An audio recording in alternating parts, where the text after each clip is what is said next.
Oh, it's over already? It's over? Hey. Hi. Sorry. I went to go get some coffee, iced coffee. Salute. Woo. Yeah, baby.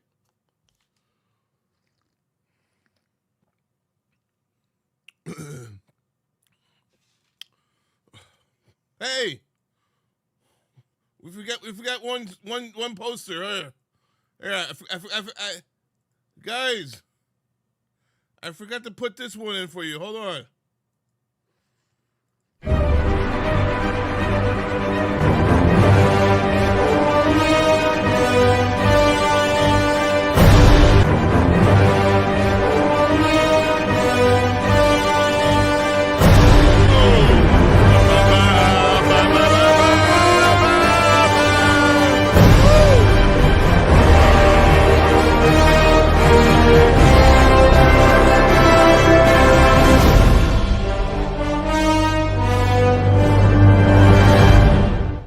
Hey, what is going on, animals, sleuths, people, children, and adults of all ages? Welcome back to another live stream here on the Manimal Reacts channel on YouTube. Yes, Manimal Reacts on YouTube. What is up, everybody? How you guys doing? Brian P., what's going on? You get the first shout out, Brian P. Sean B., what's up? Eartha Ashley, how you doing? Doc, Mother effing Bones. Ray, what's up? Oh, excuse me. Home JB, what's up? Home JB, why Home JB? That's so weird. Can you change your name? Home JP is horrible. So, Home JB. What? What? What? Huh? Oh, man. How you guys doing? You guys have a good day? Cat Randall, where you at? You home or in the hospital? Where you at, bro? Oh, man. I have to do the things like Cheerios, the Cheerios from Crank every 6 hours for 2 weeks. I have no idea what that is. No idea what it is. You're home? All right. Well, thank God. How does it feel to be home? You happy? Wow. I'm sure your wife is happy. And your kids. They're all happy that you're home. I'm glad you're home, bro.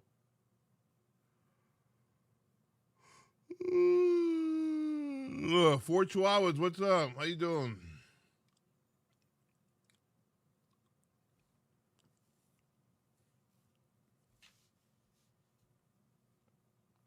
Yep.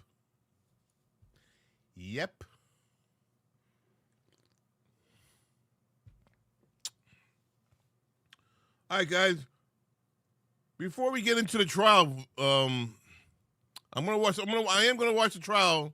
The last 2 hours of my stream, but I want to watch this video from earlier today with I wanted to watch it at work, but I couldn't watch it at work, so I'm gonna watch it now with you guys. It's with what's his name? Our friend, that guy. You know that guy. A bear attacks a handler at Chris Chinese Safari. Oh.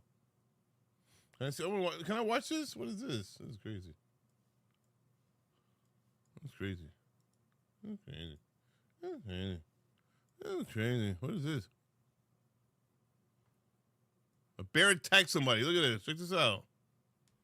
A bear attacked somebody, guys. Check this out. Look. He's being all... It looks like he's being very friendly, but not anymore. Hold on. Let me go back. Hold on. Let me go back.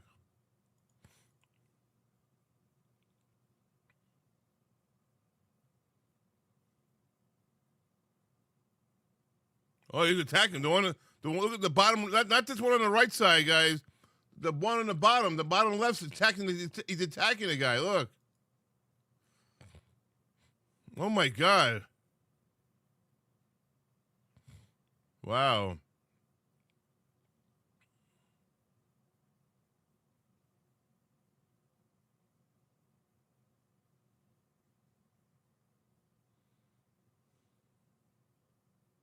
Oh my God. Look at that guy. He's attacking him hardcore.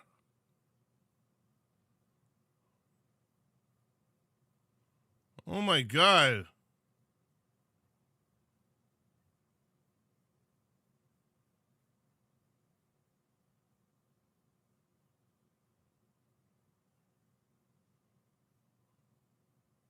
Oh my God, look, he went back. The human being went back to the bear. Look, let me rewind that. Look, he went back to him to attack him, the human, to attack the bear. Look. The bear, they got him away from the guy. Watch how the guy goes back onto the bear to protect, I think to protect that girl. Look. Yo, that's crazy. Wow. The other guy's carrying a bird. The other guy is carrying a bird on his wrist. Oh my God.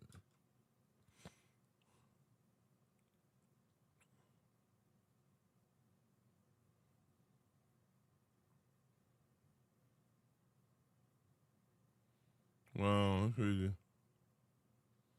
All right, we see this already. Let's see it go.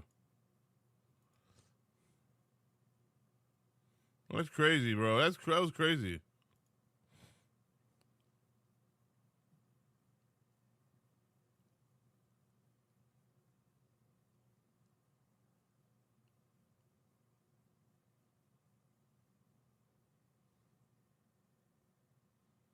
Wow.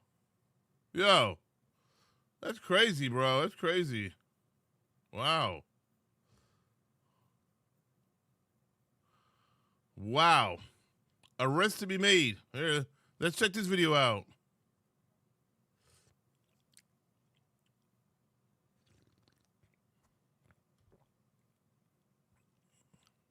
Wow. So someone's getting arrested for them to arrest that girl, but they're saying it's not going to be David who's going to be arrested. Some other person's going to be arrested.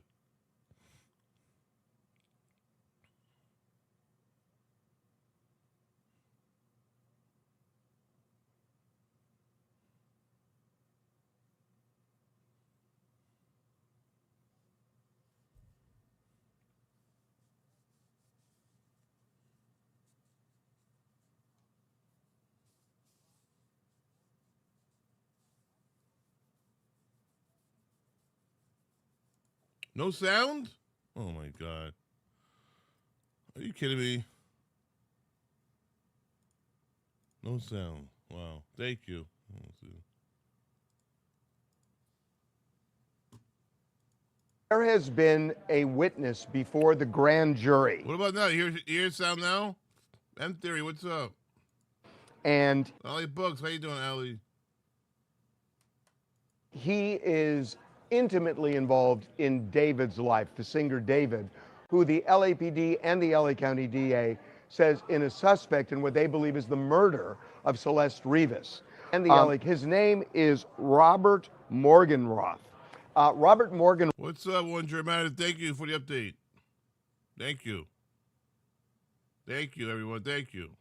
Roth is the head of Mogul Vision, which is the label for David. But more than just the executive, the general manager, he is a manager. He manages David, and he is involved in David's day-to-day life and clearly knows a lot. So on Monday, Morgenroth was in the hallway with his lawyer, and there were people around, and they weren't sitting or standing right next to them, but the hallway echoes. And it was clear to people around there that there was a conversation that Morgenroth was having with his lawyer. And he was recounting what happened inside the grand jury room with the prosecutor in the case. The prosecutor, Beth Silverman, according to Morgenroth, here's what he said. She was very pushy on why I didn't call police. And then he went on to say that he said, in response to that, that he said, quote, I feel like I didn't have the responsibility to do that and just wanted to continue with the tour. Now, we do not know the context of this, but when the DA is grilling him about not calling the police, that has to involve a crime. You're not going to call the police because somebody didn't show up for work. You're going to call the police if there's some kind of crime involved, especially since this is a case involving what the DA says is a crime. So we don't know what Morgenroth knew that would require him, according to the DA, to pick up a telephone and call the police. But there's something. And again, he was involved in David's day-to-day life. So, okay, there is more. There is another manager in this same company, and his name is Josh Marshall. That name may be familiar to you because Josh Marshall was the guy who leased the house in the Hollywood Hills that David was staying at. It is the same house that the LAPD raided pursuant to a search warrant just shortly after Celeste's body was found inside David's Tesla. We are told by law enforcement sources that that house and that search was really critical in their investigation. So Josh Marshall, who leased the house, who signed the lease, is part of the company Mogul Vision that Morgenroth is also involved with. Morgenroth and Josh Marshall are both managers of David. So they seem to know a lot about David. I don't know, we don't know, if Josh Marshall was called as a witness. I would frankly be very surprised if he wasn't. But Morgenroth testified for at least 3 days. We don't know if he was testifying last week as well. One other interesting thing happened on Tuesday. Morgenroth went into a courtroom that is next to where the grand jury was hearing the testimony. And along with Morgenroth, the DA, Beth Silverman, also walked in. Now that's important because when there's something that happens in the grand jury where there's a dispute, for example, if a witness won't answer a question and the DA is pressing for an answer, if there's a stalemate, the DA can go to the judge and force the witness to testify, or at least get the judge to do that. We don't know if that's why they walked in, but both Morgenroth and Beth Silverman walked into that courtroom, and when they did, we have a reporter who was down there who was in the courtroom, and the judge kicked our reporter out and closed the hearing. So something was going on about what was happening in the grand jury room, and it may well be there was some dispute over what Morgenroth would or would not say. But again, we don't know what that is. Now let's go to Wednesday because this gets even more interesting. So I told you that Beth Silverman is the DA. Morgenroth's lawyer is a woman by the name of Evan Janess. Evan Janess. So this is after the conversation on Monday. On Wednesday, Beth Silverman, the prosecutor, walks out into the hallway and starts talking to attorney Evan Janess. And what we are told by people who are around there is that that Beth Silverman was very frustrated and said that she would have a judge issue a body attachment to a female witness that was supposed to appear before the grand jury, a witness whom Janess represents. Remember, Janess also represents Morgenroth. So apparently this witness didn't show up, and Beth Silverman seemed frustrated, according to the people there, and said to Janess, I'm going to have a body attachment placed on this woman, and we're going to have her taken to court. That's an arrest, taken to court to appear before the grand jury. So we don't know if that woman also has a connection to Morgenroth, who was again represented by Evan Janess. So there are a lot of connections here. Connections between Josh Marshall and Morgenroth, both of whom were really intimately involved in David's day-to-day life. And then you have this female witness who may be involved with Morgenroth as well, because the same lawyer represents both of them. And you've got a situation where it sounds like not everybody is being fully cooperative with the prosecutor, who seems to be getting increasingly frustrated as the grand jury plows along. All right. Well, we'll see what happens. We'll see who gets arrested. We have to wait and see. Gotta wait and see, guys. All right, so let me, where's the other video I want to watch? I want to watch some, investigation. Yeah, this one I want to watch. Between Anna and the 16-year-old step. I want to watch the mysterious cause of the mysterious cruise death. What happened to Anna Kepner with Vinnie Politic? Let's check it out, guys. You already know. Run that shit. Yeah.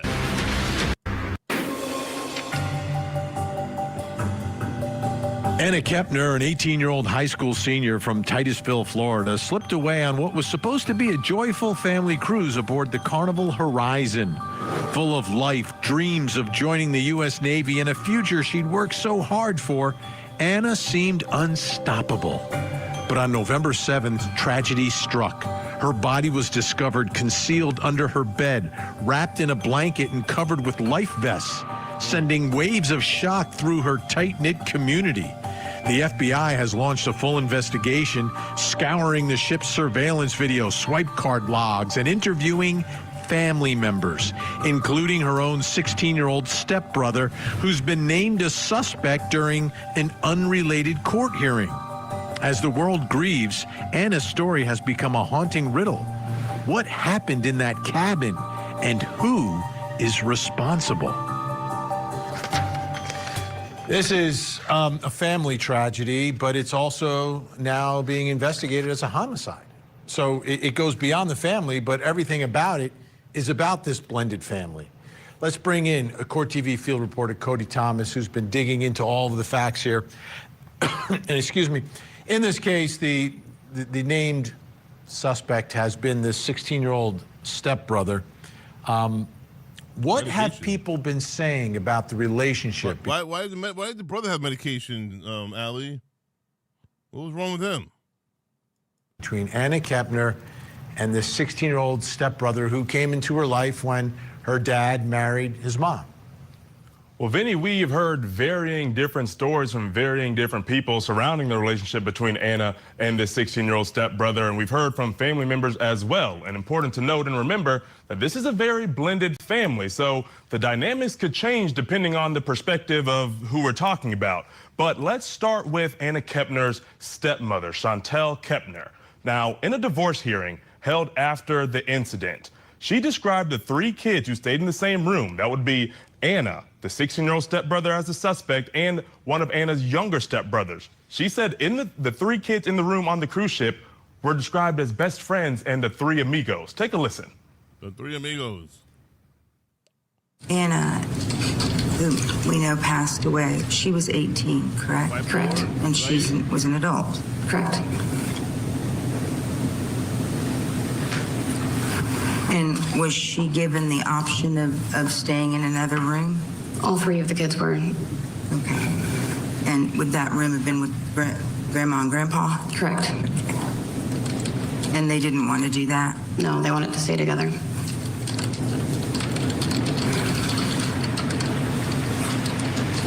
Did they all get along? Yeah, the three of them are like the three amigos. They're best friends. Now, Vinny, Anna's grandmother, her biological grandmother, a woman named Barbara Kepner, she echoed that same sentiment in an interview with ABC News. Now, one of our producers voiced some of the comments that Barbara made to ABC News. Take a listen to this. He was an emotional mess. He couldn't even speak. He couldn't believe what had happened. They were just like brother and sister. They were two peas in a pod.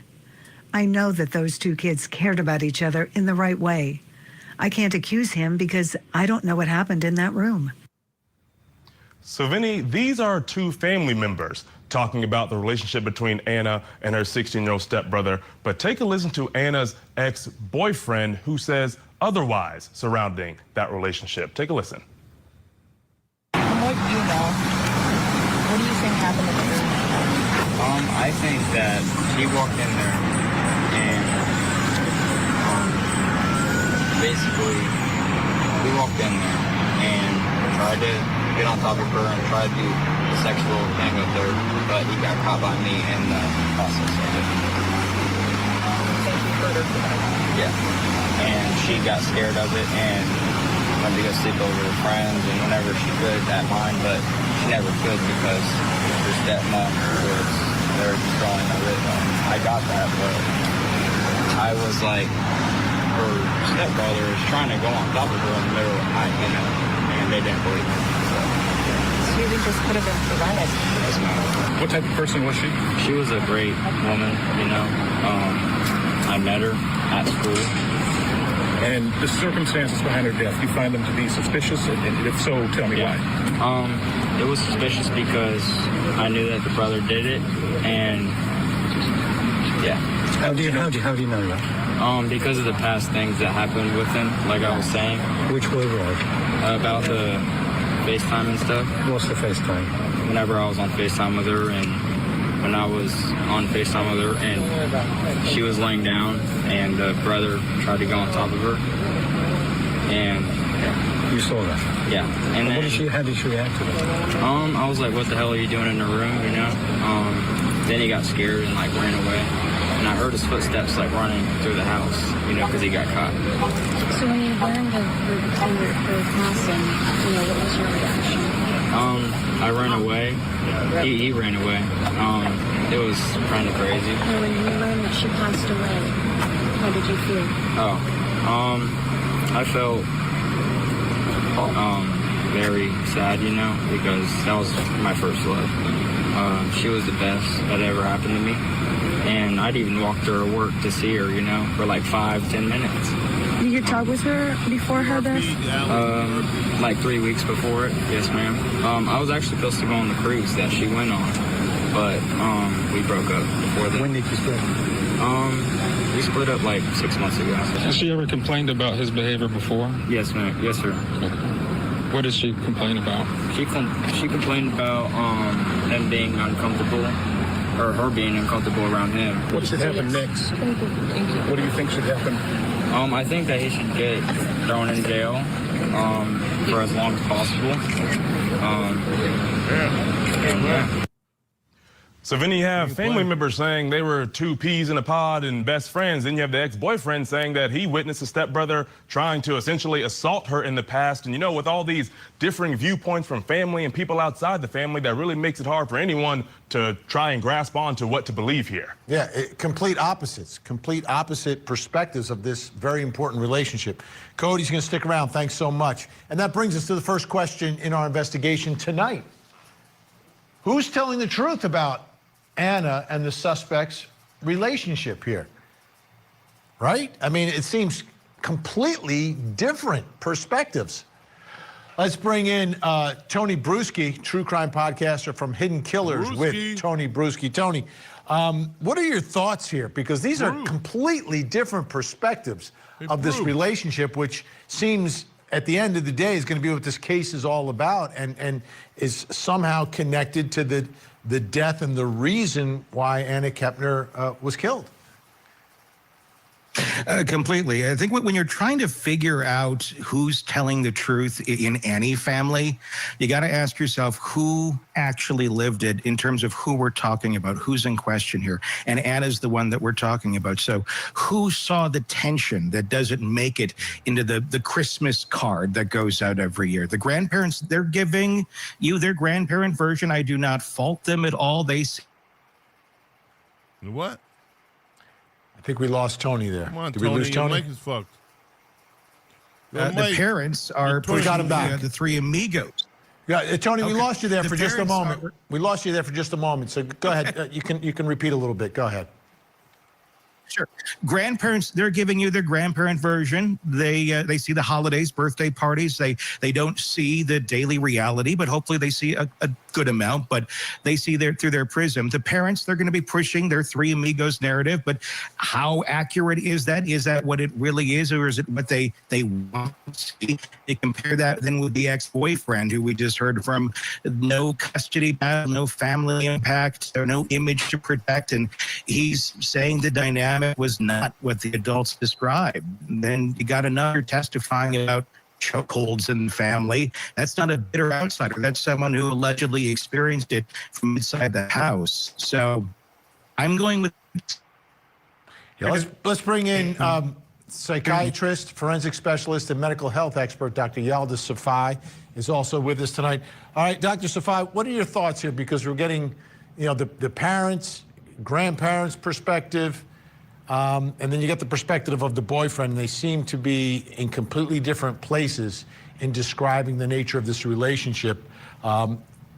Who's telling the truth? Is there a way to figure that out? Well, what a contrast.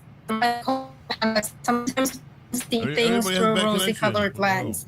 So it's sometimes their perspective on things might be a little bit skewed, but I think they shouldn't be taking the ex-boyfriend's testimonial at fact either. If in fact the stepbrother was harassing Anna here, she probably told other people besides the ex. So I would investigate and talk to Anna's other friends and see if she ever made similar statements to them as well. I think just taking the ex-boyfriend's testimony as fact is incorrect here. And also, like my co-panel. All right, we're having some technical difficulties, so I think what we're going to do is our guests are going to stick around. We'll reconnect with them. The option of This is another big issue in this case. Did this sleep arrangements on that arrangements cruise make any sense? Was she given the option of staying in another room? All three of the kids were. The disappearance of mother. I don't think they were. Anna Walshe. Her husband now charged with her murder. All eyes on this accused killer. Mr. Walshe was suspecting his wife of having an control on.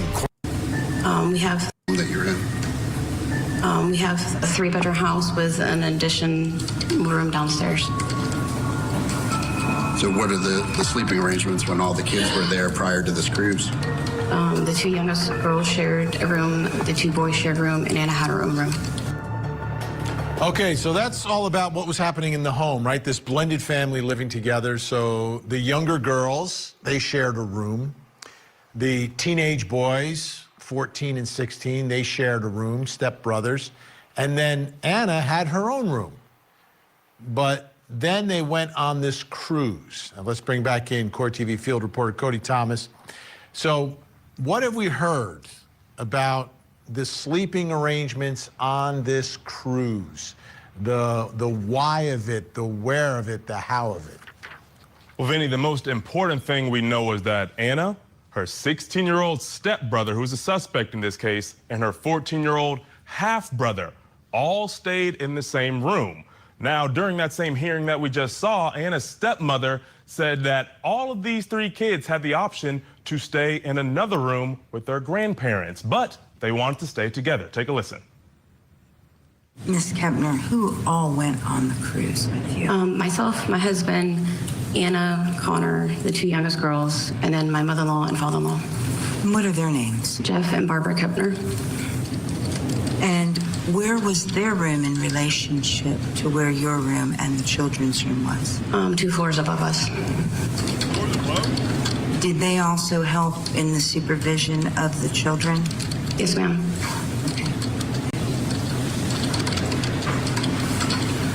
Anna, who we know passed away, she was 18, correct? Correct. And she was an adult? Correct. Who's that, Anna?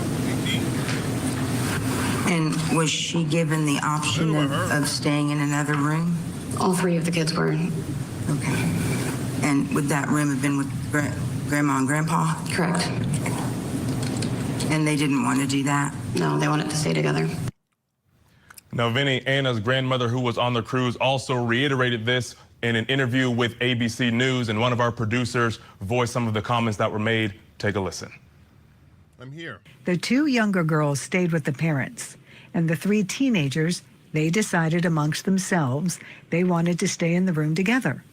But we had a larger room, and we made it very clear that at any time, if they weren't getting along, they didn't want to be together, we had an extra bed in our room that they could come to.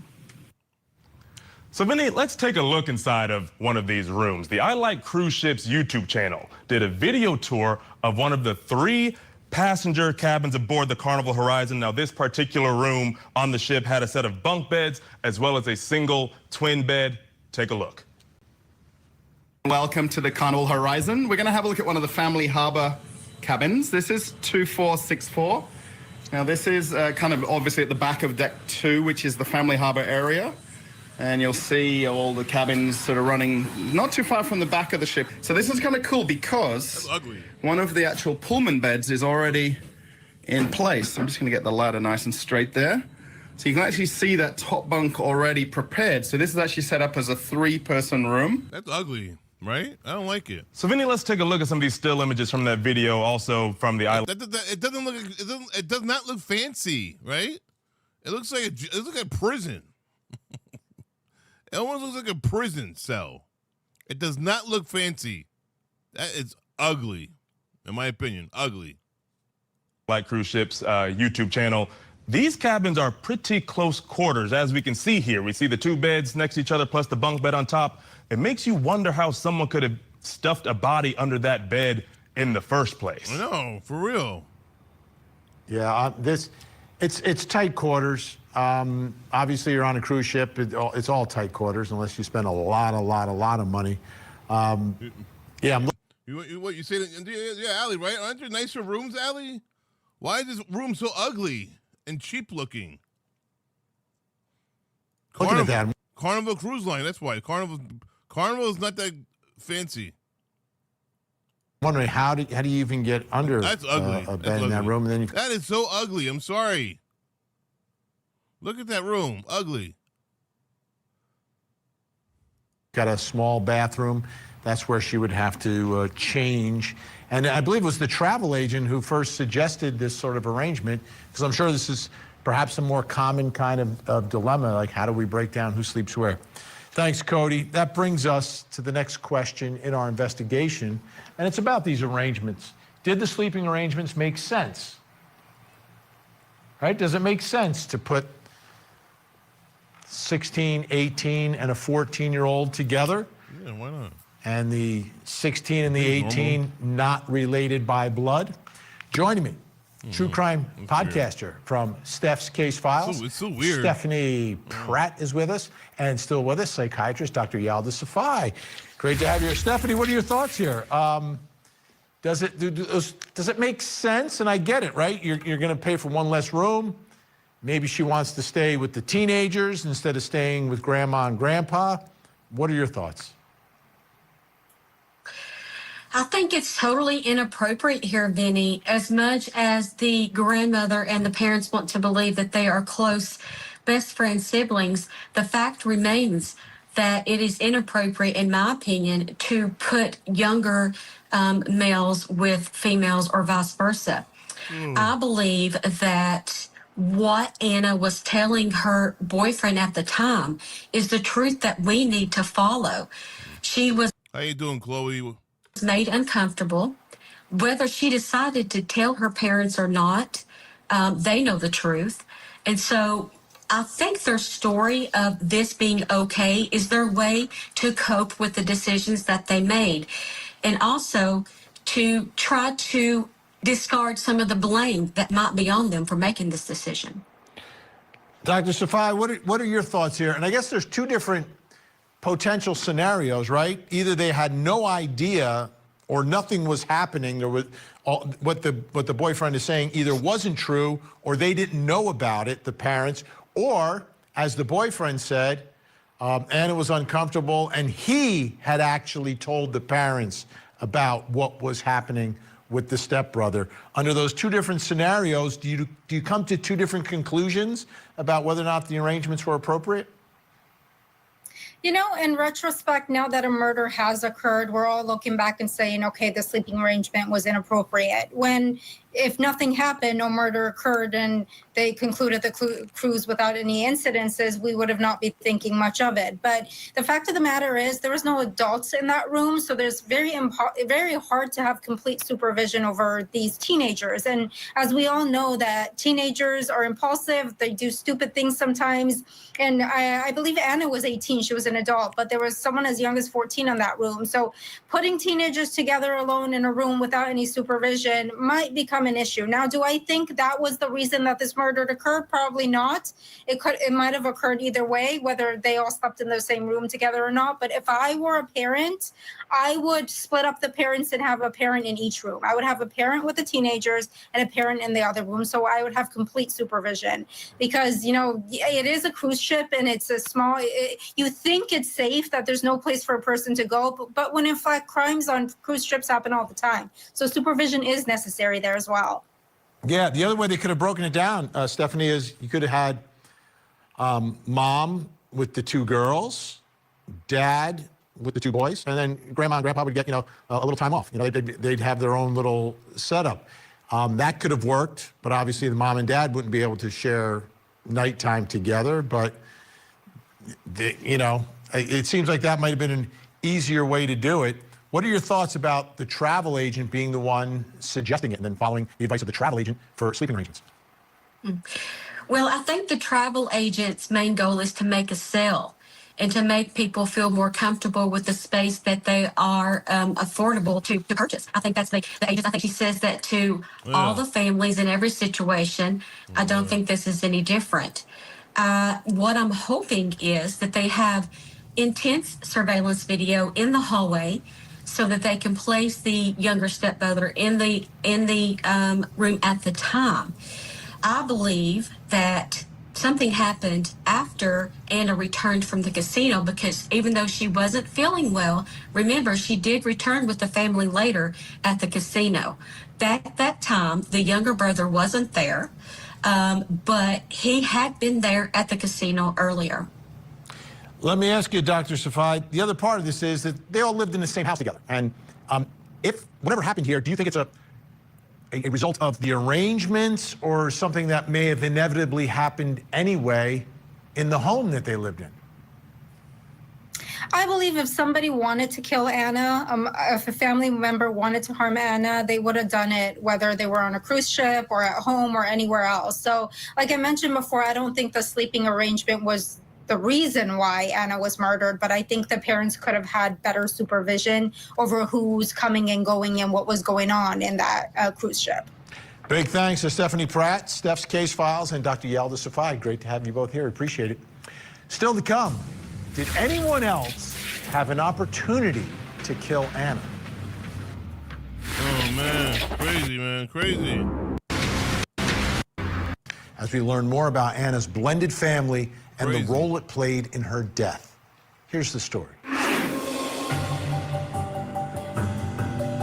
Bright, bubbly, and full of dreams. That's how Anna Kepner's family remembers her. Before she graduated high school, she carved out a life of ambition, cheerleading, community service, and plans to join the military. But aboard a 6-day Caribbean cruise with her father and stepfamily, something went terribly wrong. FBI agents boarded the Carnival Horizon when it docked in Miami, and her body was found hidden under her cabin bed, exactly where Anna Kepner's relatives say she disappeared. Court hearings now reveal a shocking development. A minor family member, her 16-year-old stepbrother, is being investigated by the FBI. The investigation is shrouded in secrecy, yet the whispers are growing louder. Was this a tragic accident or something far more sinister inside a family's own walls? So the FBI is investigating this case, and we're still at a point now where we're trying to figure out what exactly happened here. Court TV field reporter Cody Thomas still with us. So let's get to the basics now. Let's get to the timeline. You know, take a look at what we know happened, when it happened. How you doing, Polka Dot Susan? How are you? Happened to get a better idea of the sequence of events here. Well, Vinny, before I get to the timeline, I want to remind our viewers just the scale of this ship and remind them of when it departed, where it departed from, and all of those details. Now, this $800 million ship had a guest capacity of almost 4,000 people with almost 1,500 crew on board. And during Anna Kepner's trip, it actually departed from Miami, Florida on November 2nd for a 6-day cruise. And we all know that all of this went down on the night of November 6th. So just 4 days into what was supposed to be a 6-day cruise before they came back into the port of Miami. Now onto the timeline, Vinny. On November 6th, during dinner, Anna tells her family she is feeling ill and goes back to her cabin.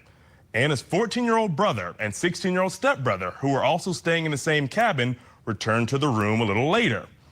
Anna's 14-year-old brother changes clothes and leaves the cabin to take pictures of the cruise ship.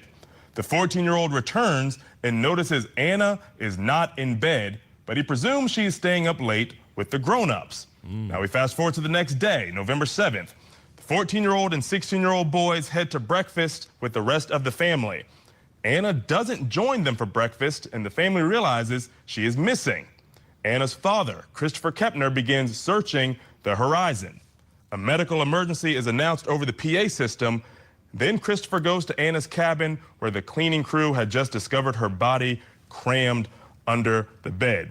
And Vinny, one more thing I want to point out. The grandmother has since said that Anna came back out of the cabin following that initial return when she was feeling sick. She came back out. No, and I've never been on a cruise before. I want to do it one day.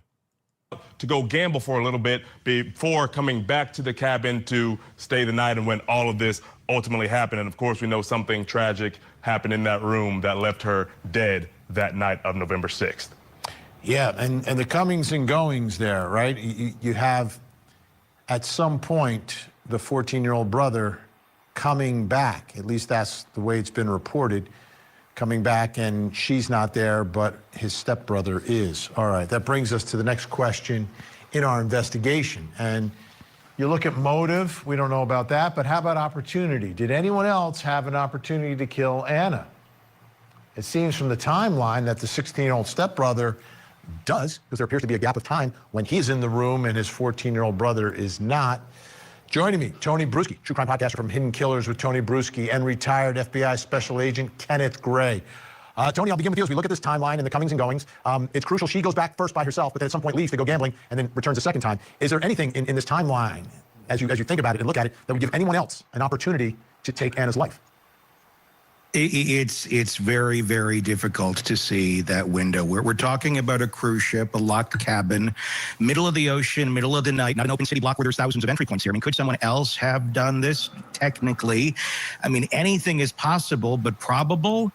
That's a very different question. This wasn't a robbery. Nothing was taken. This wasn't a random stranger who accessed a locked cabin, committed a murder, and then vanished on a floating vessel with cameras everywhere and nowhere to go. The cruise ship log key card access, that's going to be crucial, and the FBI has had time now to look at that. And I would guess if there was some other mysterious third party, we'd probably know by now. Instead, we got that confined space, a small group with access, one person with accusations of aggressive behavior towards the victim. The list of people who could have been in that cabin at that time are very short. Kenneth Gray, your former colleagues from the FBI investigating this case, your thoughts about the timeline. Is there anyone else that would have an opportunity to get in that room or perhaps kill her outside the room and bring her into the room? I don't know. What are your thoughts?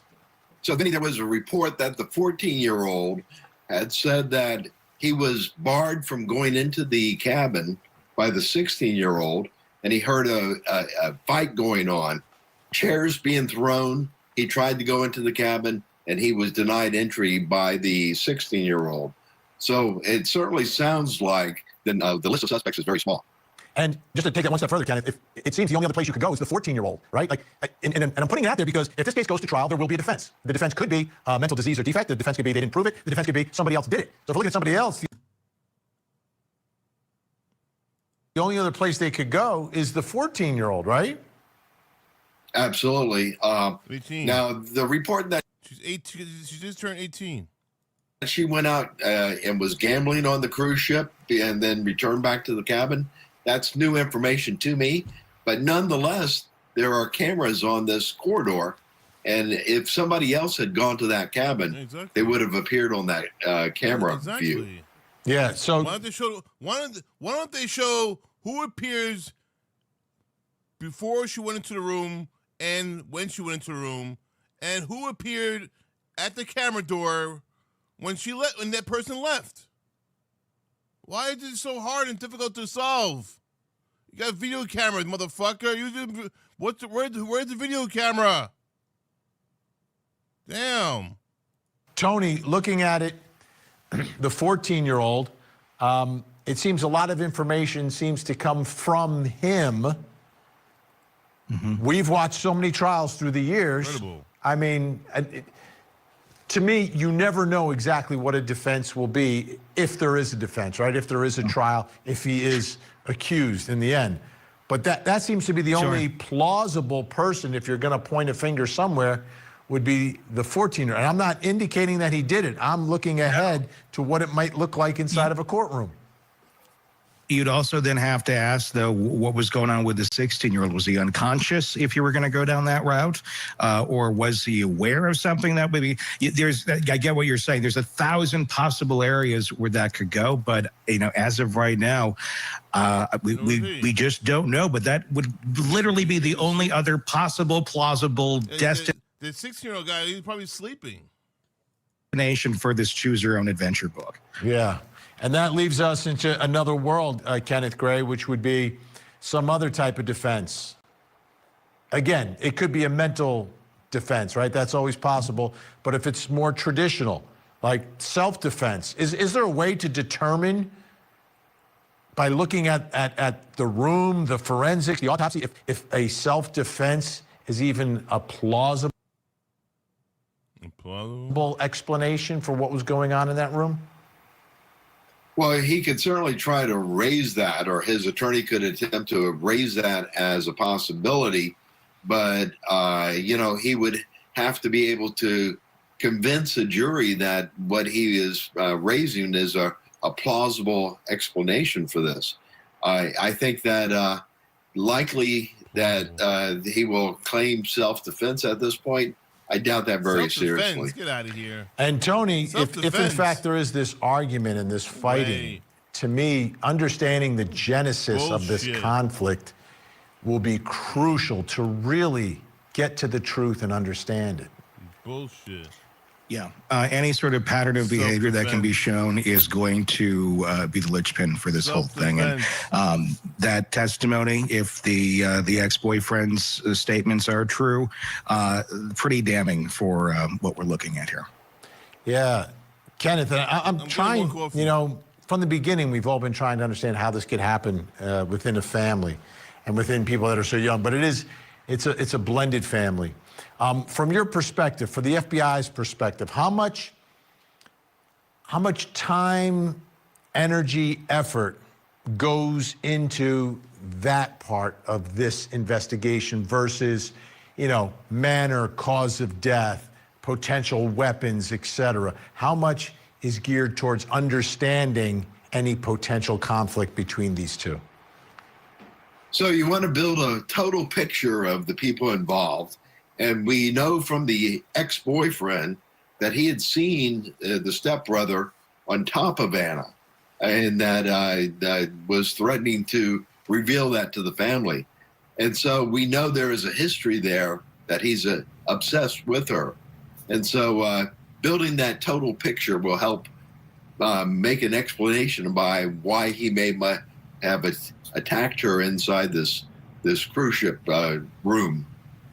Yeah, and Tony, we've been talking about him a little bit tonight. Made a big splash when he spoke outside of the memorial because it was the first time everybody was like, wow. Yeah. What are your thoughts about the ex-boyfriend and what he described in that interaction? Because it's to me, again, that gets to the bottom line here. If he saw that and that happened, it seems like there should have been some reaction to that. Something should have changed inside of that household dynamic if that in fact happened. You would certainly think, I mean, his testimony in that parking lot was extremely raw, extremely real. He had nothing to gain out of sharing all of this. In fact, he puts himself in kind of a precarious spot legally. But the fact is, he said those things, and if they do turn out to be true, it's extremely powerful. And I think could be the haunting voice of Anna that comes back to save the day here. In terms of getting justice. All right, big thanks to Tony Bruschi, Hidden Killers. Check it out, folks. Kenneth Gray's going to stick around. Coming up next, why hasn't the 16-year-old stepbrother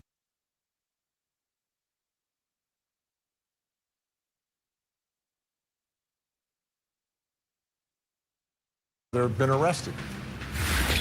As far as you know, is the only suspect in the death of Anna, your son. Correct. All eyes on this accused. Evidence. This incredible timeline of Google searches. It shows everything that was in his mind. He searched how long before a body starts to smell. The disappearance of Anna Walshe murder trial. Live coverage weekday morning. That the mother took the two younger children on a cruise, and that the older child I was muted. Damn. I was saying was approximately 60. I was telling Allie Books, thank you very much for the compliment regarding my cute PJ bottoms. Thank you, Allie. 18 years of age, is a suspect in the death of the stepchild, an 18-year-old daughter that was in the same room. That's Anna Kepner's ex. His attorney in a custody hearing, talking about what happened on the cruise ship, because Anna Kepner's stepmom's in the middle of a custody battle involving her children with her ex.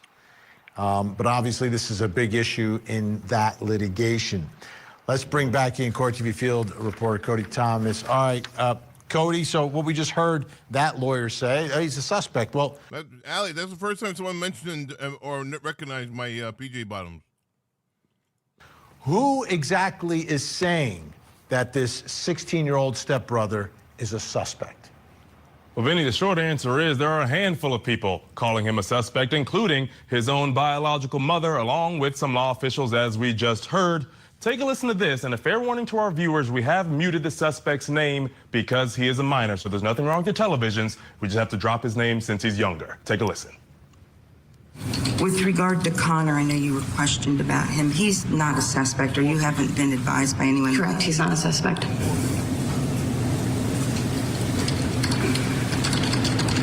As far as you know, is the only suspect in the death of Anna, your son? Correct. So as I'm looking at the motion, the paragraph specifically that the court will address would be related to paragraph 7. The 16-year-old child is now a suspect in the death of the stepchild during the cruise. There's a young lady who's passed away. That matter is still under investigation, and the remaining 16-year-old is now a suspect in that case. There is currently an FBI investigation as well with regard to the 16-year-old. The FBI has cleared my client from any wrongdoing. She's not considered a suspect in this matter at all. So, Vinny, for those of us keeping a tally here, that's the suspect's own mother, that's the judge, and 2 attorneys that are calling him the suspect. Now, in a previous divorce hearing, Anna's stepmother's attorney acknowledges the fact that it could be either the FBI or the state of Florida who charges this 16-year-old, which is a huge differentiator here. Take a listen to this. And again, we've dropped the suspect's name because he's a minor. There was an incident on the cruise ship. The Federal Bureau of Investigations is investigating that. There have been no arrests made yet, but since my clients were advised that he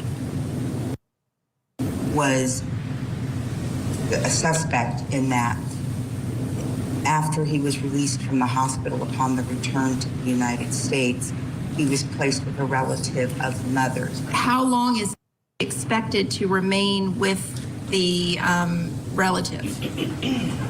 At this point, we're not sure. We're not sure what the FBI is going to do, whether he's going to be charged federally or whether they're going to turn it over to the state. So, Vinny, FBI or the state? That's a huge difference. And of course, we're still waiting on more developments on this case, but it's quite possible that this 16-year-old might have a long, long road ahead. Absolutely. Cody Thomas, great job. Thanks so much for all your help tonight. And all of this, you know, what the hell? Everyone's saying he's a suspect, specifically saying the 14-year-old is not a suspect. No one else had an opportunity. That brings us to the final question in our investigation this hour. Why hasn't the 16-year-old stepbrother been arrested? Joining me, criminal defense attorney, former district attorney Matthew Mangino, and still with us, retired FBI special agent Kenneth Gray. All right, Matthew Mangino, what are your thoughts here? Why hasn't there been an arrest yet?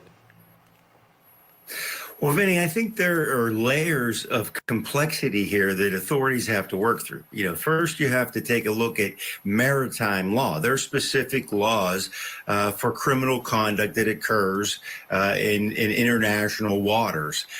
You have the FBI who's taking a look at this, local authorities in Florida and in Miami who are looking at this, and there are different ways of dealing with juveniles who've been charged with the crime, depending on whether it's federal jurisdiction or state jurisdiction. Now, we know there's no death penalty for juveniles, and life without parole can't be mandatory for juveniles any longer. But it's not often that juveniles are charged on the federal level. So there's a system for determining how you proceed there, whether as an adult or in the juvenile courts. And the same thing in Florida, you know, whether the prosecutor decides to do a direct file to adult court or to proceed in juvenile court. So there are a number of layers here that have to be worked through. So I think authorities are moving cautiously so that they don't have any long-term problems with this case. Kenneth Gray, Matthew's laid out very well the legal nuance involved here and some of the different aspects of that. I want to look at the evidence with you. In terms of the evidence, is there enough to arrest him? And does the fact that he's not been arrested tell you that maybe they don't have any sort of a confession here? Well, I'm sure that they have not gotten a confession yet, because if they did, we probably would see an arrest. But I think that there's a possibility that there may be evidence that is being processed still at this time. Her body was concealed underneath the bunk. There may have been touch DNA that was potentially there on the items that was used to conceal it, and that takes time to process. So it may very well be that there are pieces of evidence that are being processed that has delayed impaneling the grand jury and going ahead and getting the arrest warrant out of a grand jury. And Matthew, as you look at this case and you try to figure out how it proceeds, if in fact they believe he's the one that did it, they believe they have the evidence and they're going to make an arrest, what do you think is the way that makes the most sense for it to proceed? In what sort of jurisdiction? I think the wisest thing would be if this case was handled through the state of Florida, because they deal with these types of cases. This is a homicide, but they also deal with juvenile cases on a regular basis. There are ways that prosecutors are familiar with the process of direct filing and proceeding against juveniles who've committed serious crimes like this. And there's also, the idea that it's established by statute there, the penalties with regard to life in prison. You can get life without parole, but it can't be mandatory. So you might be limited to a 40-year sentence in the state court. So they deal with this regularly, and I think that would be the way to go. All right, Matthew Mangino, Kenneth Gray, great to have you both aboard. Thank you so much. We'll see you again soon. this investigation will end, and when it ends, there's going to be an arrest. But where it goes from there, like we've been discussing here, is still a mystery. What will the charges be? Will it be murder? Will it be manslaughter? And where will the case be tried? Juvenile, family court, adult criminal court? Will it be in state court? Will it be in federal court? These questions may be the most important yet. I'm Vinny Politan. We'll keep digging for the answers as the investigation continues. Thank you, Vinny. I appreciate your info. You're very much needed. Thank you very much, Vinny. Politani. All right, anyway. All right, guys, we're going back into the trial. Let's go.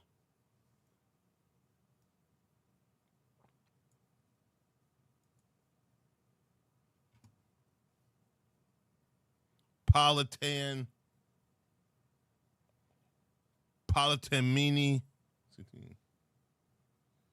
All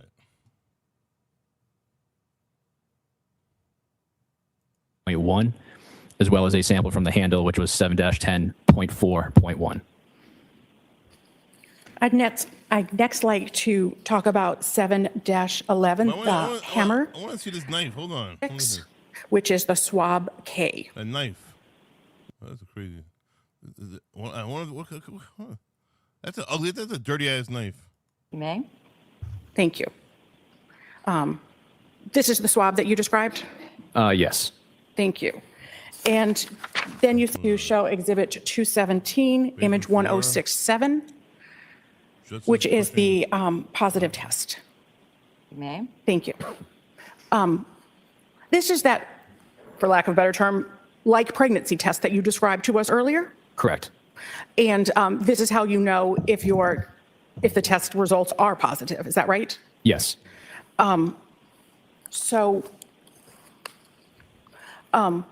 When you're saying that this is indicating positive for human blood, why are you saying that it's indicating positive for human blood? The test itself, while it does confirm the presence of blood, there are other types of animal blood that will give a positive result, which include ferret blood, as well as various types of primates. So why did you not do the screening test for the swab? The screening test was done at the crime scene, at the house, during the original collection of the sample. And so what did you do with this sample? The sample was preserved for DNA testing and given item number 5-1.1. And was this assigned for DNA testing? Yes. And what was item 7-9? 7-9 was a pair of tin snips. 7-9 was a pair of tin snips. At this time, I would ask to publish Exhibit 218, image 1081, from the lab, the tin snips. And Mr. Sheehan, do you recognize these photos, correct? Yes. And why do you recognize these photos? These are the photos that I took in the lab of the items. They have the case number, my initials, the item number, and the date I worked on them. And what testing did you do? There was no visible staining on the blades, so I did the screening tests for blood, and the on the blades was positive. And why didn't you do the confirmatory testing? There were no visible stains to do further testing. So it's the same reason that you gave us before? Yes, as a QLIM sample. Thank you. And you said that this was positive for blood?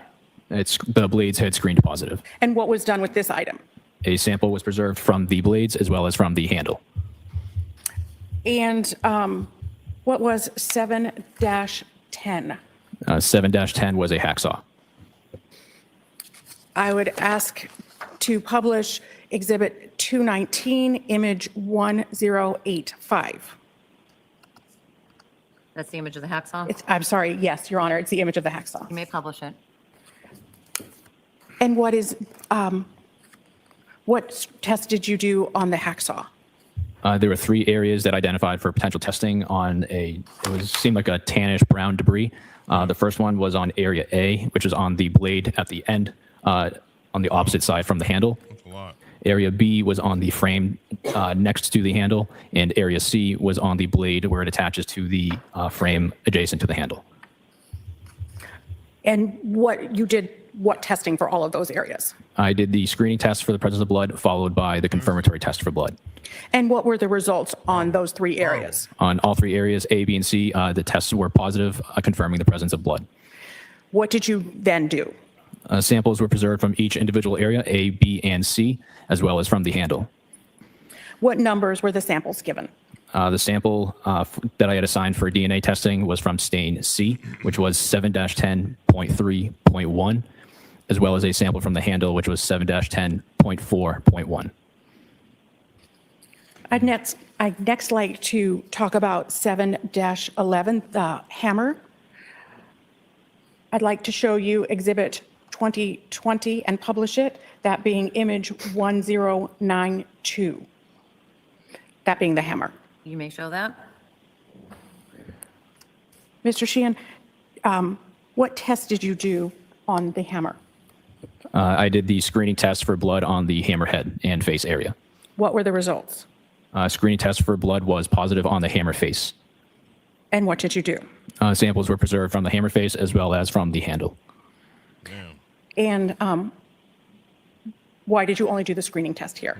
There was no visible staining on the hammerhead. I agree, Doctor. So am I correct in assuming that when you... Doc Bones, I agree. Doc Bones is crazy, but you know, he didn't want to pay child support.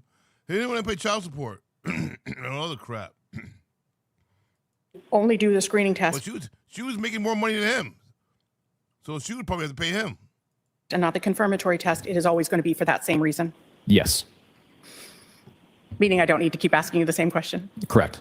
7-13, the blades and frame from the hatchet, that being Exhibit 221, image 1099. Could we please publish that for the jury, Your Honor? Okay. What observations did you make of this hatchet? There was no visible staining. However, on the hatchet head, I did note some sort of greasy and oil-like substance. Why is that significant to you? In my experience, whenever a cutting instrument is used on an individual, it can leave behind this greasy and oily substance, which is indicative of fatty tissues. Overall. It was a small axe. What testing did you do? I did the screening test for the presence of blood on the hatchet head. What were the results? Now, the screening test was positive. And then what did you do? Sample was preserved from the hatchet head as well as from the handle. The hatchet head was given sample number 7-13.1, and from the handle was 7-13.2.1.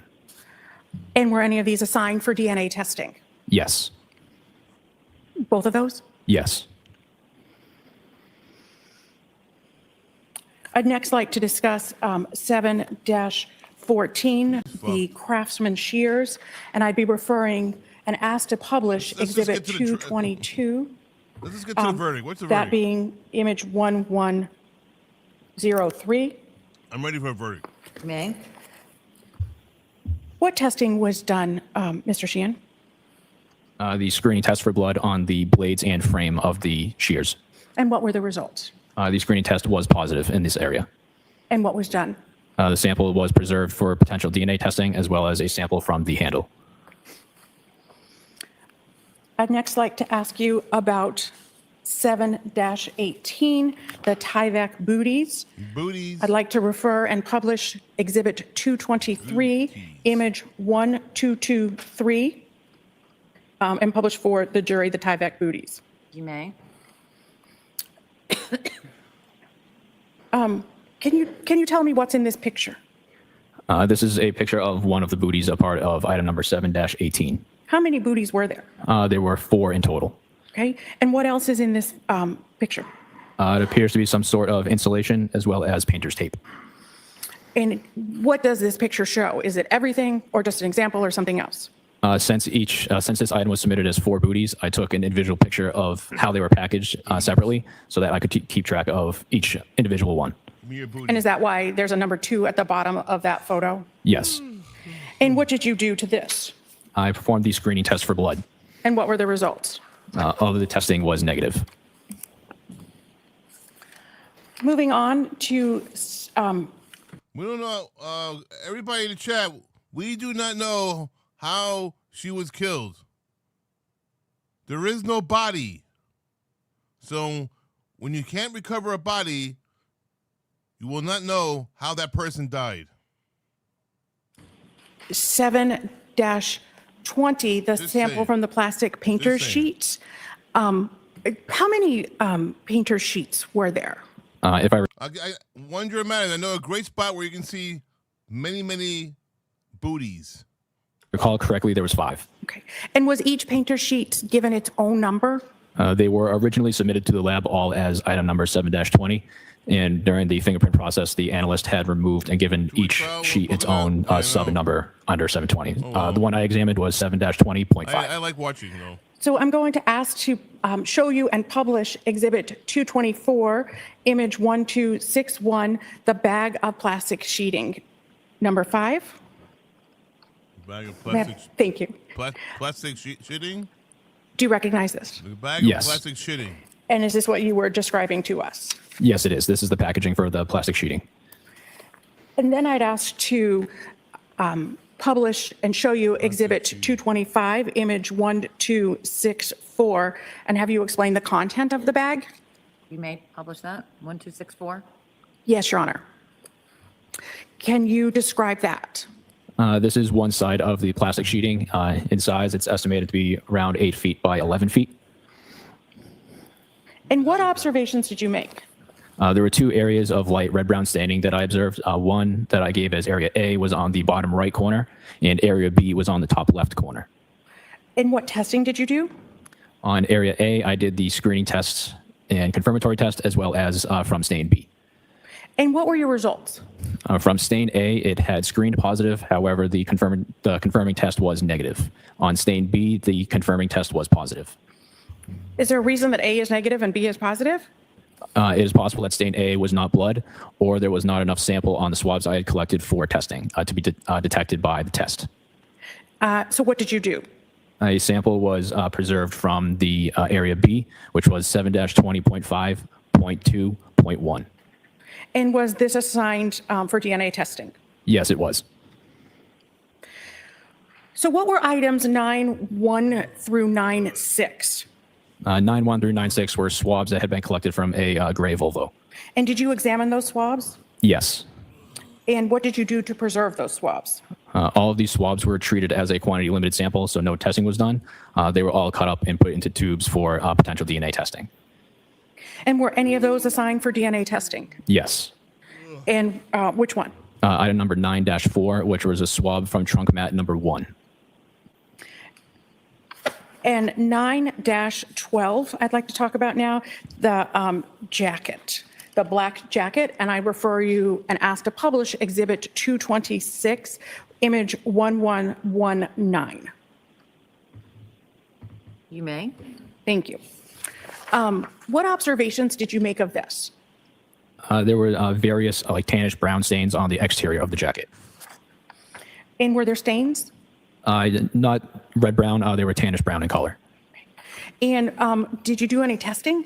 Yes, I did. What kind of testing? I did the screening test for blood on all of these stains, as well as from all the unstained areas of the jacket. And what were your results? Screening on all of the stains, as well as the unstained areas, was negative.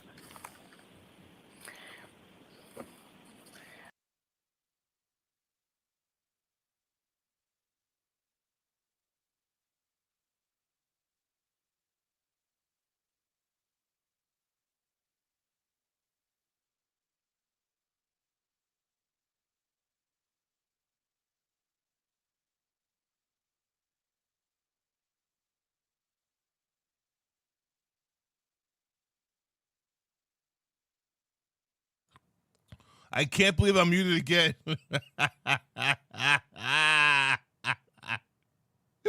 What the fuck is wrong with me, man? What is wrong with me? Why did I always do that? Why do I don't even know I'm pressing the damn mute button. Oh my God. Holy shit. I can't believe I did that again. Wow. Guys, what kind of jacket is it? Does anybody know what type of jacket this is? Who's the maker of this jacket? I like this jacket. I want to buy one. I want a jacket like this guy. What's the name of the jacket? Anybody know? Gooseface, Rikers, like what? What type of jacket is it? Anybody know? What in darnation? Google what? How do I Google a jacket? What? Take a picture of it and Google it? Let's get ski jacket. Yeah, I know. Seriously? Seriously, what? I'm being serious. Nope. Serbian? Allie, do it for me, Allie. Since you know how to do it, Allie, you do it for me, okay? How about that?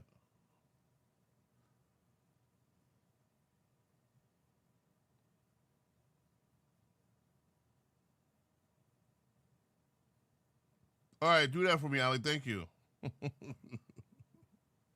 Search the image? Oh, God. It's too much work. That's too much work. No, where's my phone?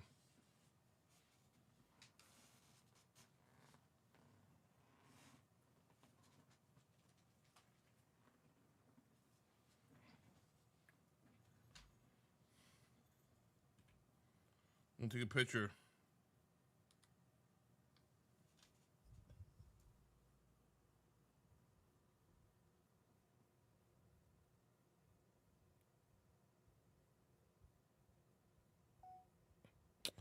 Fucking video, not post.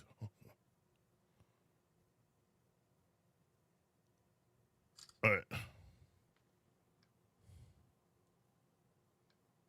All right. Edit.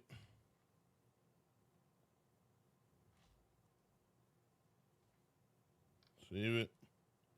All right, I got a picture of it. I'm gonna put it in Google. Buta? What? I'm put it in Google.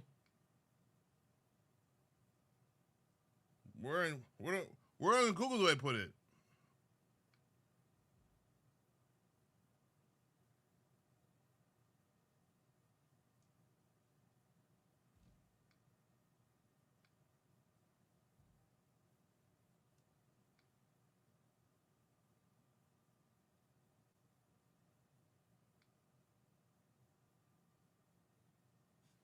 I'm thinking. The jacket pictured is a Blanc Noir. Oh my God. I found it, guys. I found it. It's a Blanc Noir. A Blanc Noir reflective featherweight puffer jacket or similar model. The term specific item grain notary as evidence presented in the Brian Walshe murder trial. Oh my God. We're not the only ones Googling it, guys. A lot of other people are doing the same thing I'm doing. Because of the trial. Where is determined identified as belonging to the victim, Anna Walshe. Oh, that's a woman's jacket though. Damn. Wow, very nice jacket. Look. I'm gonna show you on my screen, but look, there it is.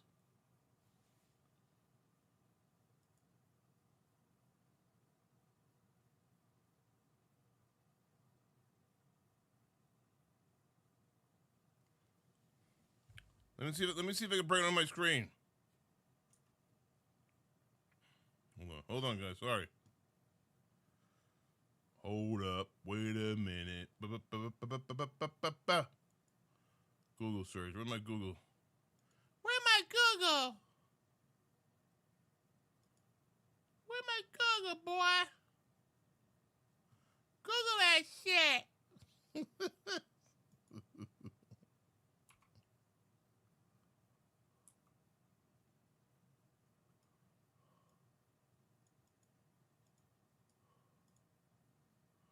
All right. AI. Where's my But can I go to Google? All right. Hold on.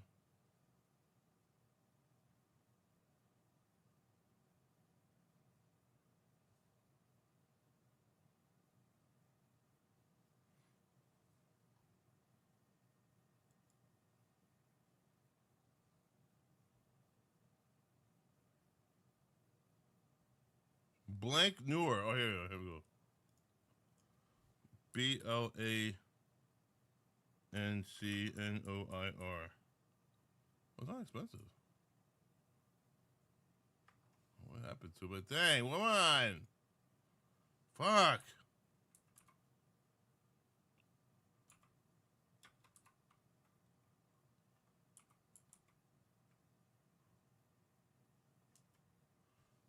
I like that jacket. Wow, look at these jackets. These are nice jackets. Look at this jacket, guys. I like that gray one right there. Look at that. Hey, you're talking to me. This is from the 80s. This jacket's old. $100. I wouldn't wear it. I figured, never mind. I don't like it anymore. It looks too fake. All right, where's the other jacket? New York, blank New York. Let me see. Oh shit. It's really fancy, guys. Here we go. Let's go to Puffer Jack Superhero logo. Motos. Let me see. Seekers, Blazers. What type of jacket is that? What kind of jacket was that, guys? Superhero. Oh, all right. Oh, so it's like this. One of these jackets here, guys. It's not that. Honestly, it's not that expensive. Wow, $200, $59 for that jacket, $99 for that. These are nice coats for cheap. That's a good price. $100. No, $179. Wow.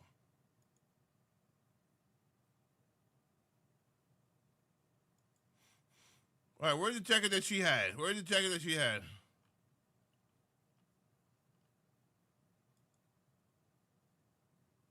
Looks wise. Let me see here.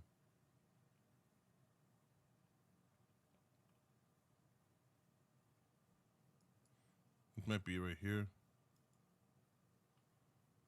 Oh, shit. She look good, though. I ain't gonna lie. She's beautiful. I like that outfit. Wow, nice outfit. Yeah, good girl. Go again, girl. Chloe, you don't like it, Chloe? Whoa, look at that. You guys don't like the jacket? Maltese Falcon, Australia. How you doing? It's cute. It's cute, right? She's cute. I need a girl like that. She cute. She a cutie. All right. Let me go. All right. One of these jackets is available. A lot of stuff here. Well, I can't find the actual jacket we're looking for. Where is the product new? Let me see. Clothing.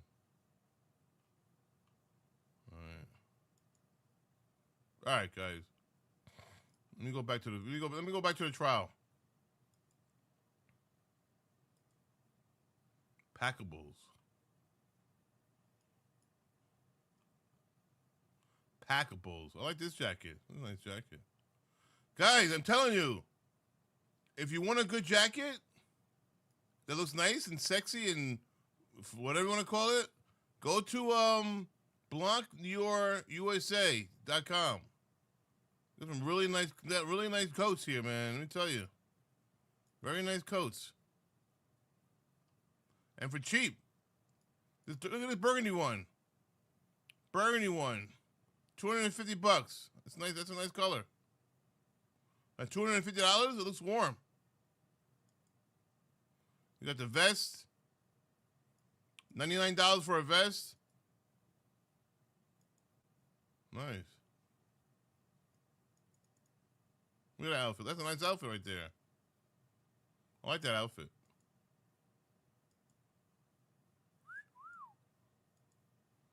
Oh man, she's pretty, guys. She's pretty. She's pretty. She's pretty. Best of old codes. All these types of different shit. Wow, they got a lot of stuff here. Oh my god. Leather? They got leather? Wow. Oh my god. That is so crazy. That is so crazy. Oh my god. It's so crazy. Wow. Like, oh my god. You like that? Like, oh my god, Valley Girl shopping. Let's go, guys. We're going Valley Girl shopping. Hi.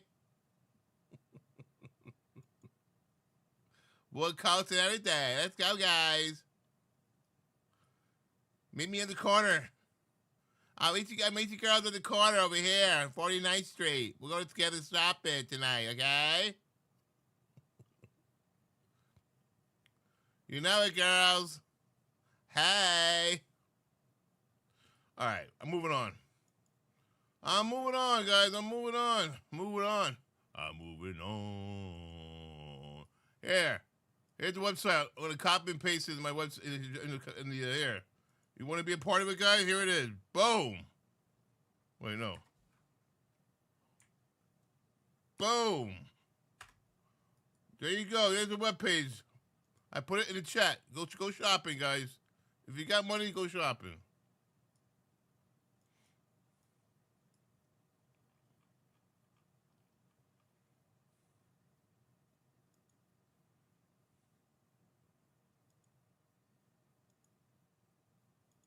I'd now like to move on to item 9-20, the tape with gauze and red brown stain. And I'd like to refer to and publish Exhibit 227, image 0899.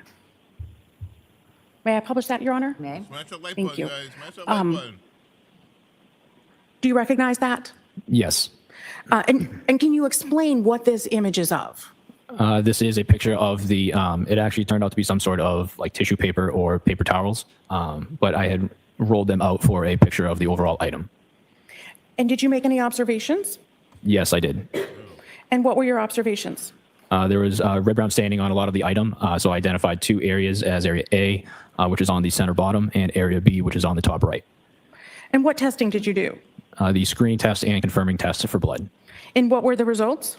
On both of these areas, A and B, I had confirmed positive for blood. And what did you do? Samples were preserved from both A and B. Sample A was given item number 9-20.1.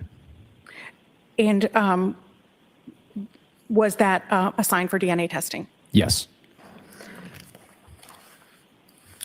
I want to move on to 9-22, the white towel, and refer to Exhibit 228, image 1128, and ask you to identify that and ask to publish that to the jury. You may. What observations did you make of this towel? I noted the red-brown stains on the majority of the towel. And what testing did you do on this towel? Identified one of the areas of red-brown staining in the center of the towel for testing. And what kind of testing did you do? The screening and confirming test for blood. And what were your results? This area A in the center had confirmed positive for blood. And then what did you do? A sample was preserved from this area A and given item number 9-22.1.1. And was that assigned for DNA testing? Yes. Moving on to 9-23, I'd like to ask you about and also ask to publish Exhibit 229, image 1132. May I do that? Publish Exhibit 2. I'm gonna fast forward. It's too much. Too much work. 230, image 8398. Areas that you collected. Yes. And what numbers did you give? From the interior unstained areas was given item number 9 Look at all that blood on the foot, man. That's blood on that foot, right? The right foot. Shoe. 9-27.2.1, and from stain A was 9-27.3.1. And were those two that you just described, those two numbers that you gave us, were those assigned for further DNA testing? Yes. I'd like to talk to you now about 9 and I'd ask to IMG underscore. Red-brown staining in the center of the apparent hairs, which I had done the screening and confirming test for blood. And what were the results? The red-brown stain identified as stain A was confirmed positive to be blood. And what did you do as a result of that? A sample was preserved from this and given item number 9-28.1.1. And was this assigned for DNA testing? Yes, it was. Did you do anything else with this item after the blood testing? Yes, I did. And what did you do? I examined 2 of the hairs for classification. And how do you classify a hair? The structure of a hair is very similar to the structure of a number 2 pencil, where the eraser is the root, the outer yellow portion is the cuticle, the wooden portion is the cortex, with the inner graphite section being the medulla. All 4 of these areas under a microscope demonstrate various types of characteristics, and it's these characteristics that are used to classify a hair as a human or animal. And where do you make those observations? In the lab using a microscope. This guy was not taking advantage. He was not taking any precautions, man. He just didn't care. He didn't care if he was going to get caught. He didn't care about the kids. He didn't care about the wife. He didn't care about his family. He didn't care. He did not care about anything. He wanted her dead. That's what he cared about. Her, the wife, dead. He didn't care about nothing else. 33, image 0018. That being a hair, number 1. You may. Mr. Sheen, can you tell me about this image? This is the root of the hair that I identified as being consistent with a human hair. And you said this was the root? Yes. And can you tell me why you characterized it as human hair? Due to the nature and the shape of the root itself, as well as other characteristics from the shaft and the medulla. I'd ask to publish the next exhibit, 234, image 0022. That's a hair? Is that a hair? You just said it's a hair. That's crazy, man. Wow. If that's a hair, not a Q-tip, you got me. I thought it was a Q-tip. That being hair number 2. You may. Mr. Sheehan, what is this hair? This is the root area of the second hair that I identified as being consistent with an animal hair. And can you explain why you believe you were able to characterize this as an animal hair? Along with the shape of the root and the characteristics of the scales and the medulla on this item, identified as being consistent with an animal hair.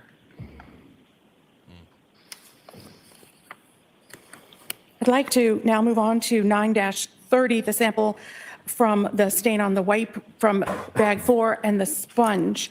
And I'd ask to publish exhibit 235, image 1195. And generally, what is 1195 of? The sample from the stain on the wipe from bag 4 and the sponge. You may publish it. Do you recognize this, Mr. Sheehan? Yes, I do. And what observations did you make?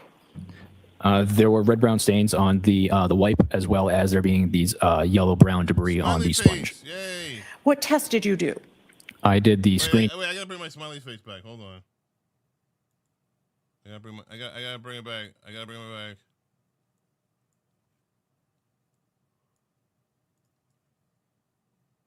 Where's my smiley face? There.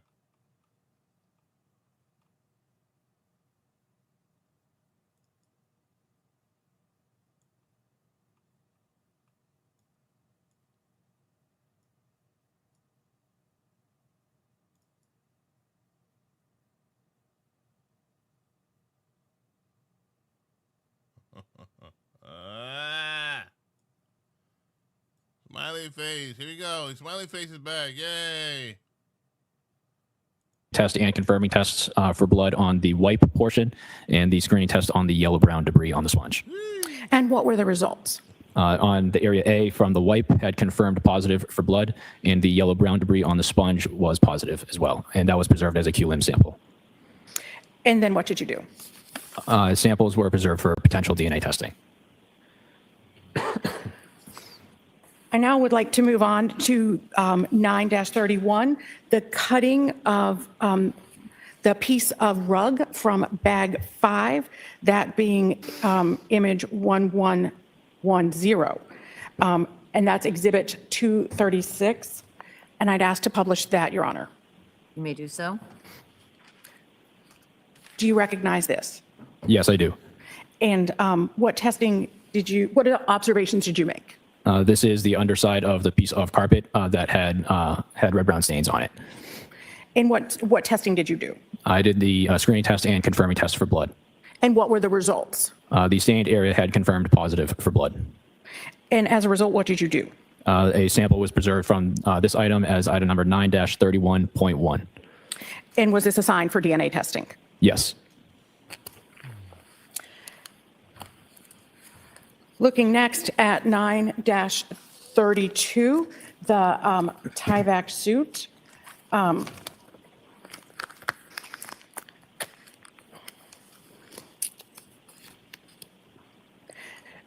I'd ask to publish exhibit 237, image 8388. You may publish that, 8388.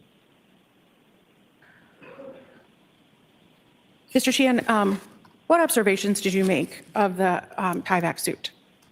There were several areas of red-brown staining, both on the exterior and the interior. I'd also like to publish exhibit 238, image 8390, which is another angle, another side of the Tyvek suit. You may. Do you recognize this, Mr. Sheehan? Yes, I do. And can you tell us what you see here? There was 2 areas of red-brown staining on the leg portions. And I'd also like to show exhibit 239, image 8. Hey, Allie, thank you for sending me the picture, Allie. I just saw it now. I'm sorry. I didn't know that you sent it to me 20 minutes ago. Thank you, Allie, for the picture. 8391, another image of the Tyvek suit. You may. And can you tell us what you see here? This is the exterior front of the Tyvek suit. And finally, exhibit 240, image 8392, a bag of the Tyvek suit. You may. Nice jacket, Allie, right? Allie, want to buy you one for Christmas? You could be my Anna Ms. Gilman, Walsh. 8392. I like that, honestly, I like that jacket. Thank you, Ms. Gilman. And do you recognize that? Yes, this is the tag on the Tyvek suit. Thank you. So what observations? I mean, look at this jacket. I love this jacket. This is what Allie Book sent me. Allie, I love this jacket, Allie. This is very nice. Look at that. That's a beautiful jacket. That's a nice jacket, man. Let me tell you. Wow. Wow. Very nice. Right?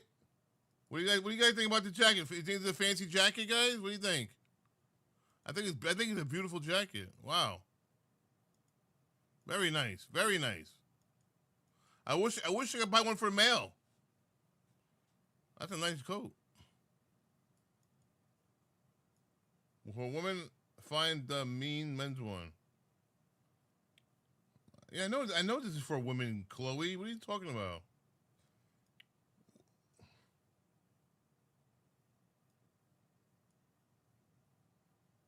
No one else wants to respond? How come no one else is responding? Reminds me of skiing. Damn, Danny, what's up? All right. Not too many people are responding to my question. 1, 2, 3, 4, 5, 6 people. All right. All right, never mind. Forget I asked.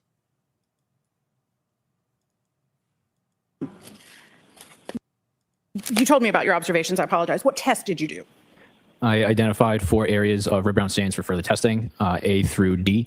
A and B were on the exterior front pant legs. Area C was on the back right ankle, and area D was on the interior right sleeve.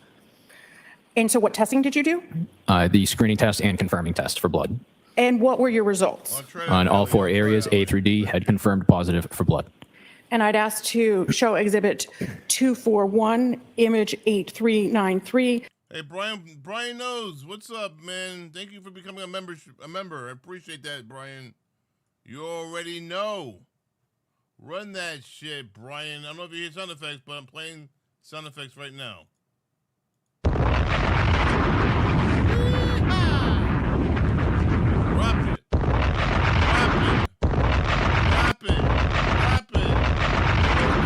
It's Friday. No, it's not Friday.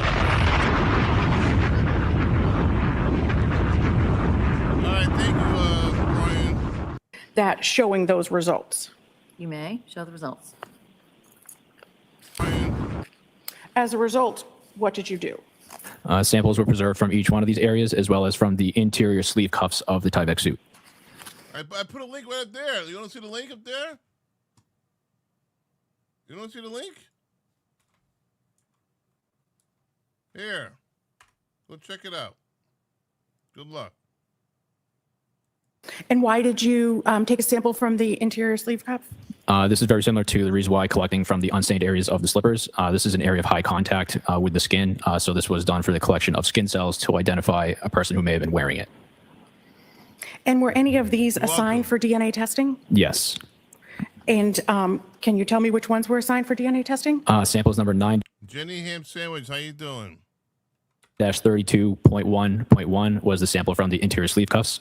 9-32.2.1 was the sample from stain A, and 9-32.5.1 was the sample from stain D on the interior sleeve. Moving on to 16-1, the rug. I'd ask to show you Exhibit 242, image 1143, and publish that to the jury. You may publish that image to the jury. What observations did you make of this rug? I noted an area of red-brown staining on the left portion of this piece of carpet. And what testing did you do? The screening test and confirming test. And what were the results? The stain area A had confirmed positive for blood. What did you do? A sample was collected for potential DNA testing. Angel Eyes, how you doing, Angel Eyes? Moving on to 16.2, I'd ask to publish Exhibit 243, image 1148, different 16.2, that being a sample from portion of rug 2. All right, you can publish that 1148.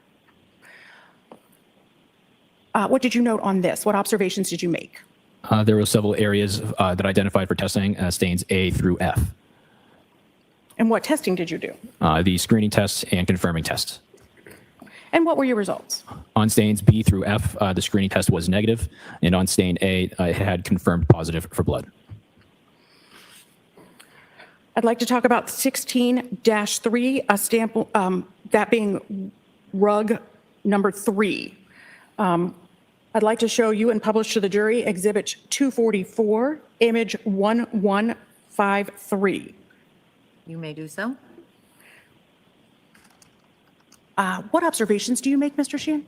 I observed a large amount of red-brown stains. On the left portion of the carpet is where I identified as stain A. And what testing did you do? The screening and confirming test for blood. And what were your results? The area of stain A had confirmed positive for blood. And as a result, what did you do? A sample was collected for potential DNA analysis. Moving to 16-4, a sample of rug number 4. I'd ask to publish Exhibit 245, image 1158. You may publish 1158. Thank you. What observations did you make, Mr. Sheehan? There was an area of red-brown staining on the bottom of this piece that identified for testing as stain A. So your testing, you did do testing? Yes. Okay. And what were the results of your testing? On this area, stain A had confirmed positive for blood. And did you preserve it for DNA? Yes. Moving to 16-5, rug number 5. I'd ask to publish Exhibit 246, image 1163, Your Honor. You may do so. Thank you. Mr. Sheehan, what observations did you make? There was an area of red-brown staining on the left portion of the carpet. And what testing did you do? I did the screening and confirming test for blood. And what were the results? This stained area A had confirmed positive for blood. And as a result of that, what did you do? A sample was preserved for potential DNA testing. Moving to 16-6, rug number 6.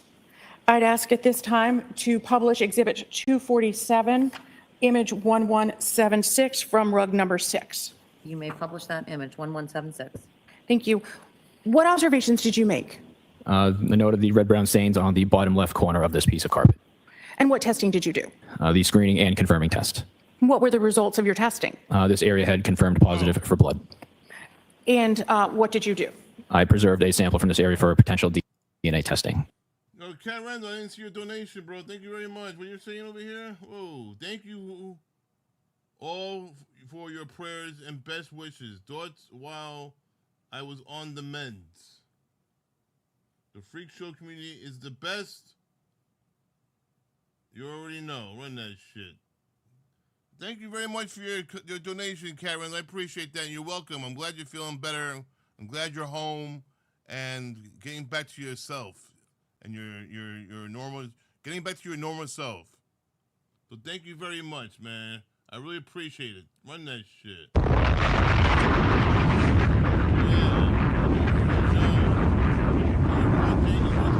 Where's Leroy? Leroy, where you at? Leroy Dragon! Yeah.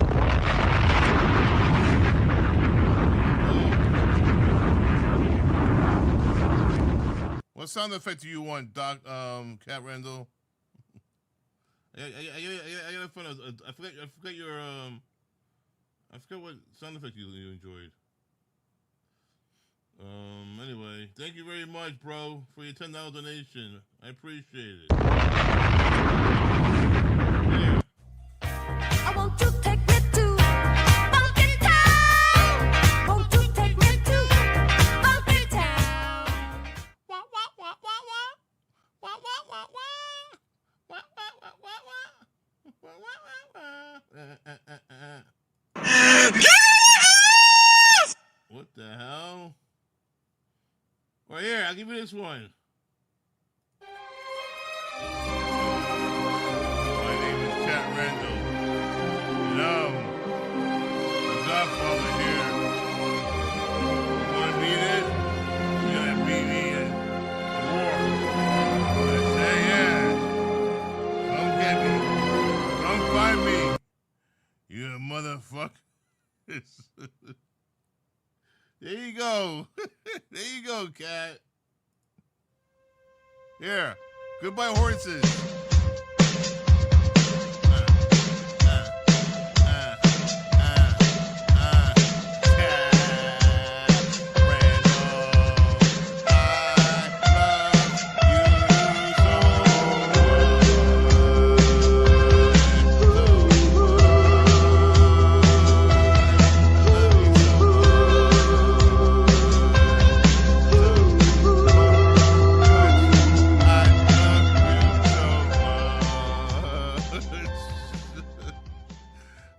That's enough. Run that shit. Bye. Moving on to 16-7, rug number 7. I'd ask to publish Exhibit 248, image 1180. You may publish image 1180, rug 7. And Your Honor, in that same vein, from rug number 7, the other side is 1181, Exhibit 249, if I could also use that one as well. You may. The reverse side is in evidence now, 249, 1181. Starting with this image, can you please tell me what you see? I noted an area of red-brown stains as stain A on the bottom left corner, as well as an area of stain B that is in the center of the white powdery residue that you see. And if we could just look at the back as well. What observations did you make here? On the top left corner is the backside of that stained area A, and in the center with the white powdery residue, with the opposite side was stain B. And what testing did you do? On both stains A and B, I did the screening and confirming test for blood. And what were the results of your testing? Both stains A and B confirmed positive for blood. And were numbers assigned to these samples? Yes. And what were those? For stain B, which I had sent to DNA for testing, was 16-7.2.1. I should have said, as a result of their being positive, did you take a sample to send to DNA? Yes. Okay. And so what were those numbers? For the area from stain B was 16-7.2.1. And was anything assigned? There were blood stains everywhere, right? The blood stains were everywhere. Holy shit. To go to the DNA testing? Was that 16 point that you described to us earlier? Yes. I'm fast forwarding it. So after you finished with the testing for blood and looking at the hairs, what did you do next? I would write my report for all my findings, as well as assign DNA items for analysis. And what is the next round of testing at your laboratory? The next section for DNA samples would be the DNA unit. And what does go on for testing? Any samples that are assigned by the criminalist working on the case. On that, Mr. Sheehan. The original physical items are returned to the investigating. Certain rooms of that house, correct? Yes. And you understand, don't you, that multiple days? Yes. All right, the other attorney's coming, defense attorney or the prosecution. Multiple days. Yes. And you understand, don't you, Mr. Sheehan, that those officers had gone in and out of that house, not wearing any protective garments, not wearing any protective booties. They went and they inspected certain rooms of that house, correct? Yes. And you understand, don't you, that when you go to collect samples from a scene like this from the home, it was very important to maintain the integrity of the home before you collected samples, correct? Correct. Now, believe me, I'm not questioning your expertise, your training, your experience. Let's be clear about that. But when you try to make conclusions about a sample that you collected in a certain part of this home, and then another sample that you collected in another part of the home, knowing that other people had been in and out of that home in the days leading up to you getting there, you can't tell this jury how certain samples, or biological samples, were first deposited in certain areas of that home. No, I cannot. So let's talk a little bit about that bedroom area that you told us about. Do you recall testifying that there was something that looked like white residue or something like that on the flooring of one of the bedrooms upstairs? Yes. And you noticed that on January 9th of 2023, didn't you? Yes. And in fact, in your report and your notes you wrote, you specifically stated that when you were there on January 8th, you didn't see that, correct? I don't recall if that was in my report or not. Okay, was it in your notes? No. All right, let's come back to that in a minute.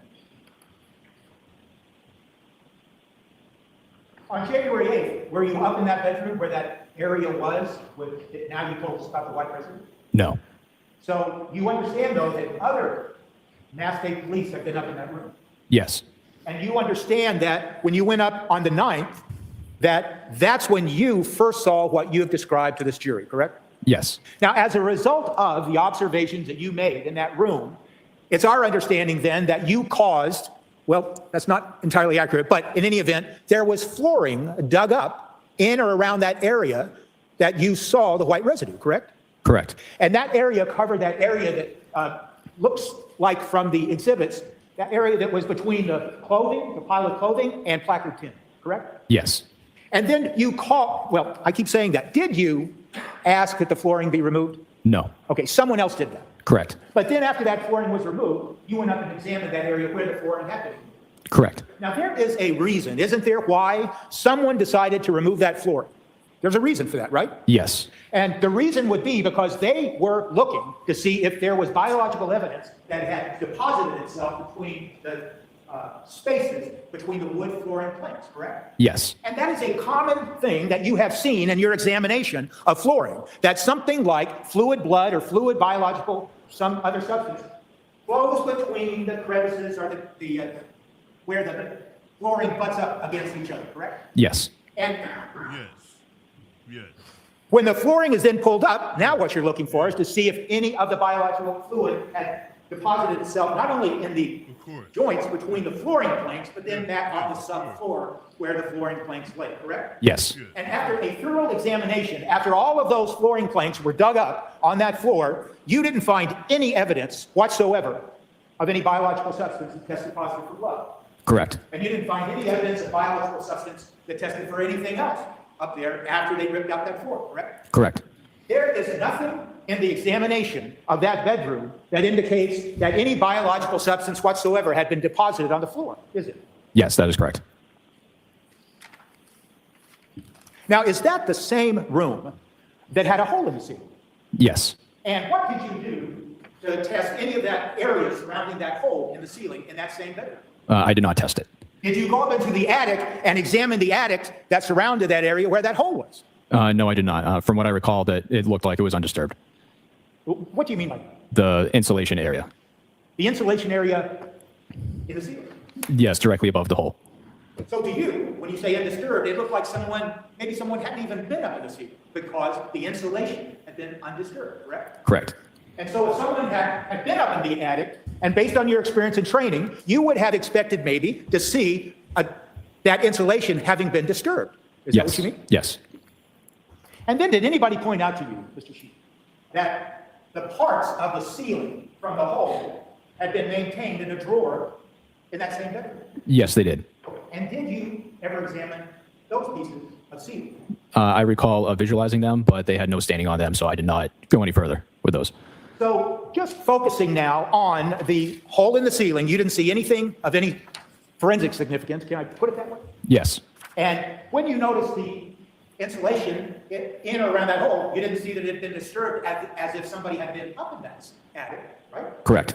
And then you examined the bits and pieces that had been maintained in the drawer of the cabinet, the nightstand, whatever we want to call it, in that room, and you didn't see anything forensically significant about those pieces either, did you?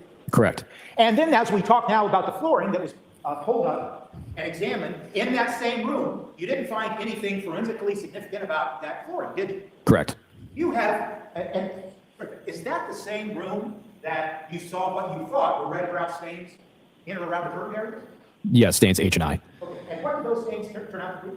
I'm not sure. They had screened negative for blood. Okay, so it's fair to say is that sometimes you see red brown stains when you're examining a scene, and since they look and are characterized as red brown stains, or in your report you use RBS. Am I right about that? Yes. You see something and you call it RBS. You think the witness looks like John Cena? One Jury Matters? That's funny. And then you go to test it, and it turns out that it's negative, correct? Yes, that's fairly common. Right. And so, was there anything else in that bedroom that was forensically significant to you when you examined that? No. Mr. Sheehan, you are aware of the fact that the baseboard, some of the baseboard in that same bedroom was removed all the way from the wall, right? No, I'm not aware of that. Was baseboard removed in any of the rooms in that home to check to see if there was biological evidence behind the baseboard? I'm not sure. Okay. You're not saying it didn't happen. You're just saying, to the best of your knowledge, you didn't do it, correct? Correct. So as you sit here today in front of these jurors, it's fair to say that forensic, there is nothing in that bedroom that indicates that anything forensic was found in that bedroom, correct? Correct.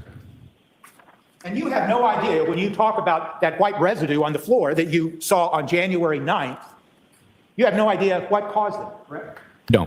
And you don't know if that was caused by, let me back up a little bit. Did you describe that on direct examination as if the varnish on the floor had been removed? Yes, that's what it appeared to be. And when did you use the word removed? Yes. But it's true, isn't it, that you could characterize the absence of the sheen of the varnish, that it could have just been the result of wear and tear, correct? Yes. And in a bedroom like that, where you have a lot of people coming in and out, and it's in the open area of the room, that could just be a result of wear and tear from kids playing, adults walking back and forth over periods of time, correct? Yes.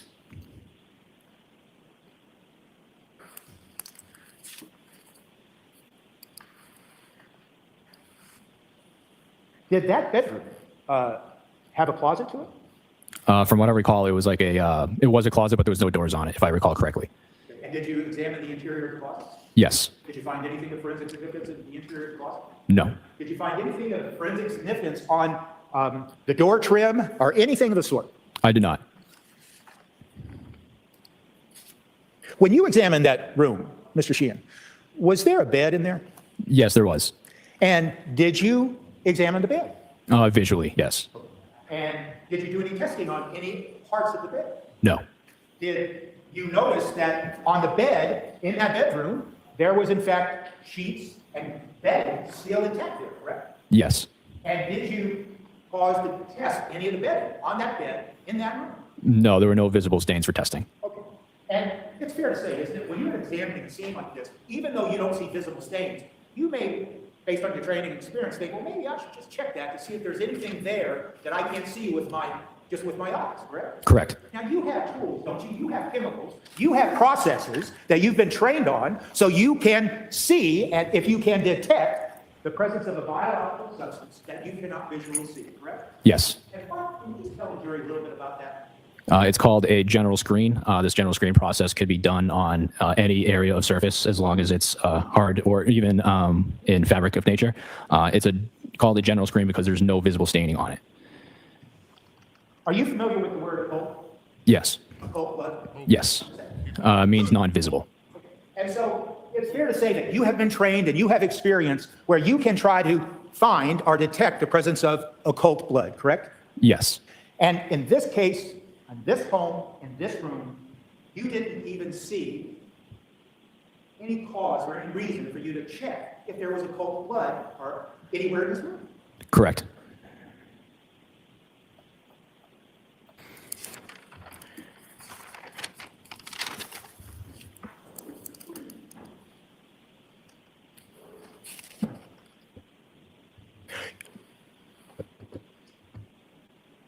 Now, I want to talk to you a little bit about some other rooms in this house on the second floor. Did you examine other rooms in this house that were up on the second floor? Only the bathrooms. And there were two bathrooms, correct? Yes. And was one, can you tell us where the bathrooms were on the second floor? On the second floor, there was one directly in front of the stairs as you reach the second floor, and then the second one was in one of the other bedrooms. Now, I thought I heard you say, and please correct me if I'm wrong, that with regards to both bathrooms, you examined and tested the handle faucets, correct? Yes. Generally to see if there was any type of biological material on a person's hands if they had used the sink to try to wash off. And in your experience and training, and in examining these scenes, you often find evidence of biological sample, including blood, on the handles of the sinks, correct? Yes. And that's true, isn't it? Especially where someone has tried to clean up a scene where something bad has happened, correct? Correct. And in this case, in both bathrooms, on the second floor, on the same floor where that room was that had the hole in the ceiling, you found no evidence of any biological or forensically significant biological sample in either one of these bedrooms, correct? Correct. It's fair to say, isn't it, that based on your training and experience, when you're not just looking at those handles, you also looked at the drains. Yes. And why'd you look at the drains? If you were washing your hands, that's where all of the water would go. And in fact, what happens is, isn't it, that if someone has a biological substance on their hands and they're trying to hide it or get rid of it, and they wash their hands, that biological substance can flow down the drain, but it also can remain in the seams or where the drain connects to the sink, correct? Yes. And that is a source, often, based on your experience, where that's where you find examples of biological substances that rest between the seams, I'm going to call them, and that's not a good word, but a seams of where a drain fits into the sink one, right? Yes. Because people can try to clean that up. If they want to hide where something happened, they can try to clean that up, but they don't think well, when they try to clean it up, they might not be able to clean up what went in between the seams of the sink drain and the sink, correct? Yes, I would say that's accurate. Okay, and that's why you're looking at it, right? Yes. Because even though someone might try to clean up, they don't know that that's where the biological substance may rest, correct? Correct. And that same thinking, that same process of investigation that you've been trained and you have experience doing it, that was kind of the same thinking you used when you went up and looked at the pulled up floor that someone had pulled up, and you looked at the flooring and the subfloor to see if anything had been deposited there. Someone might not have known could have gotten there, even though they tried to clean the floor, right? Correct. Right. Correct. Of course. And when we talk about the drains and the faucets of those bathrooms upstairs, Are you including the drains and faucets that would be associated with a shower or bathtub that was in those bathrooms? Yes. And once again, after all the testing, you found nothing in the bathroom, correct? Correct. That was forensically significant, correct? Yes. So now I want to ask you, as you move down from the second floor of this home, and you move down the stairway, was there in fact a main stairway that came down from that second area you just told these jurors about? Yes. And did you examine the stairway that led down? Yes. If you know, Mr. Sheehan, were the stairs that traveled from the second floor down to the first floor, were they wood or covered in carpet or anything of the sort? If I recall correctly, they were hardwood. Okay. And you examined those stairs to see if there was any evidence of blood? Yes, visually. And you saw nothing? Correct. And you saw nothing on the walls that bordered those stairs? Correct. And you saw nothing on the railings that would border the stairs, correct? Correct. So now, we've moved from the second floor, the bedroom with a hole in the ceiling, to two bathrooms upstairs, all the way down the stairs, and right as we think about that now, so far, you haven't found anything whatsoever forensically in that home for those areas. Correct.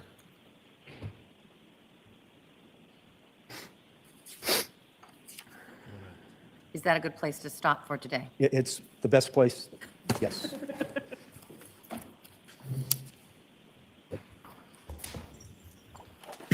So, jurors, I'll send you on your way for the night. I hope you're bundled for today. It's going to be cold. I think it's getting colder tonight. So make sure you're bundled for the morning. Well, we'll see you back here ready to work at 9 before I leave you. All right, day 7. Let's go to day 7, guys. Go on any social media or any news media. Don't speak to anyone about this case. Don't do any research about the case. Continue to have open minds as you. Next.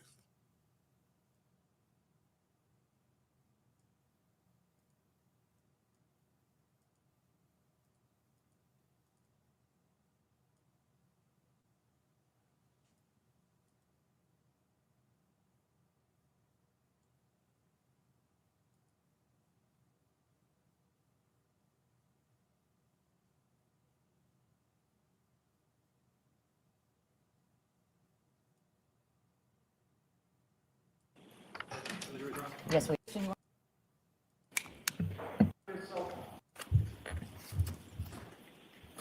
All right, continuation. Correct. And was that the arson unit of the? Yes. And right now, as you sit here, do you know what that white powder was? Yes. And what was it?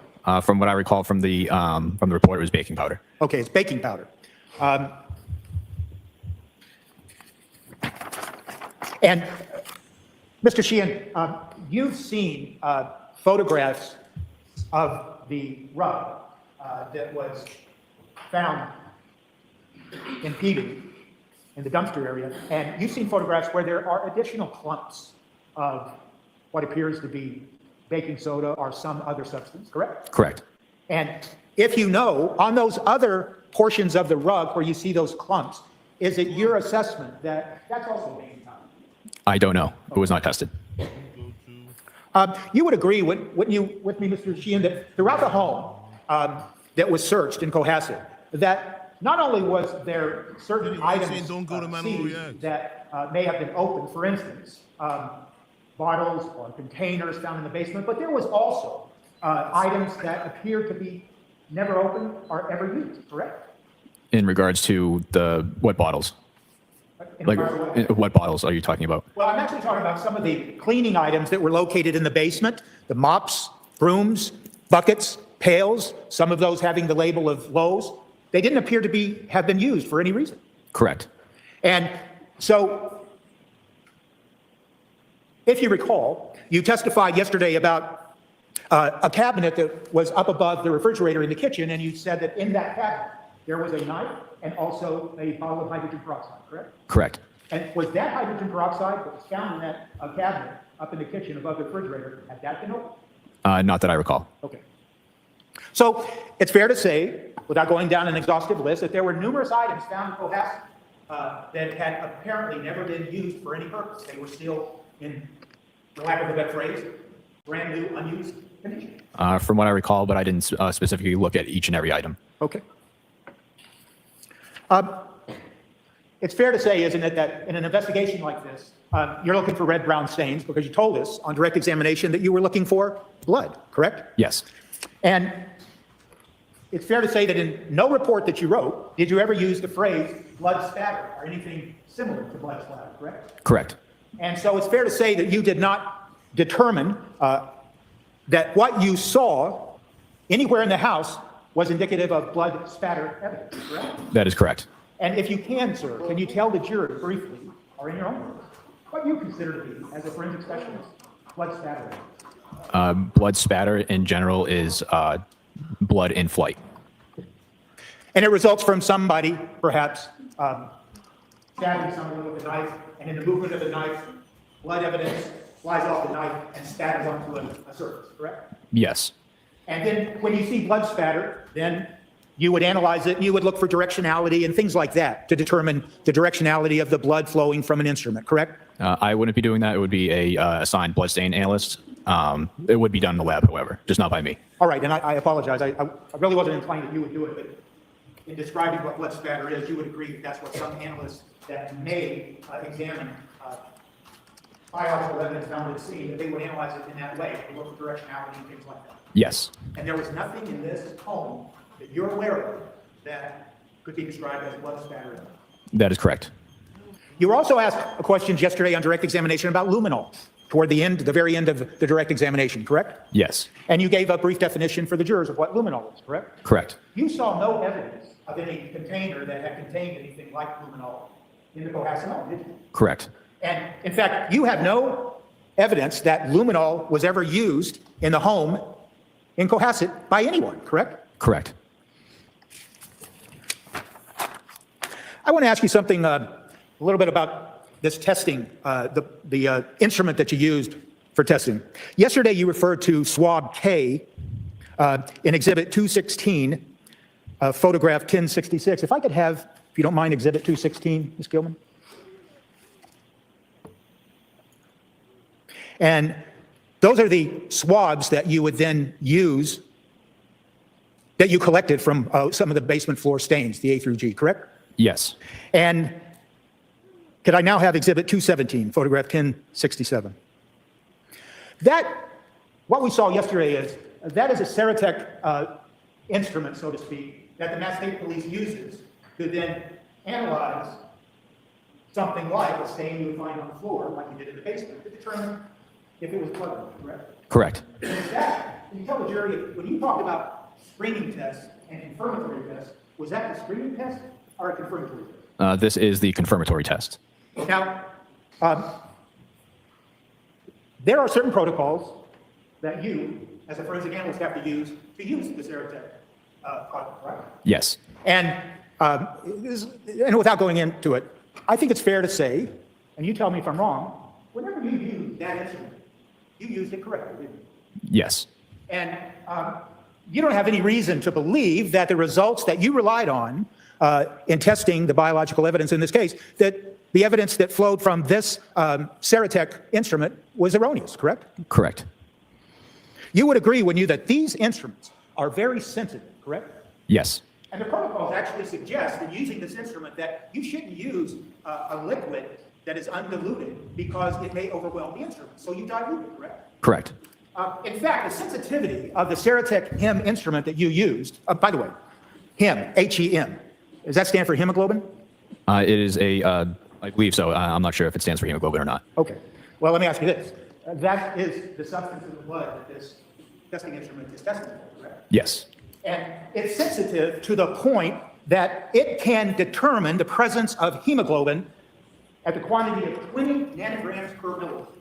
That's what it says in the protocol, right? It sounds correct. I would have to review the protocol. Okay. And just as I'm going to look for that, I'll just ask you this. 20 nanograms per milliliter. I'm correct, aren't I, that a nanogram is 1/billionth of a gram? Yes. So 20 nanograms is simply 20 millionths of a gram, correct? Correct. That is, and I'm not a scientist like you, but that's a pretty small amount of substance, isn't it? Yes.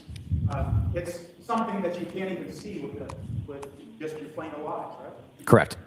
So it's fair to say that in checking this home for blood evidence, that you were using an instrument that if you swabbed an area of the home, you could detect the presence of hemoglobin if it only was there in the amount of 20 nanograms per milliliter, right? Correct.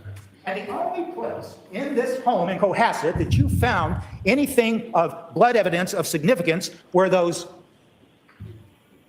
areas you told us about in the basement, correct? Correct.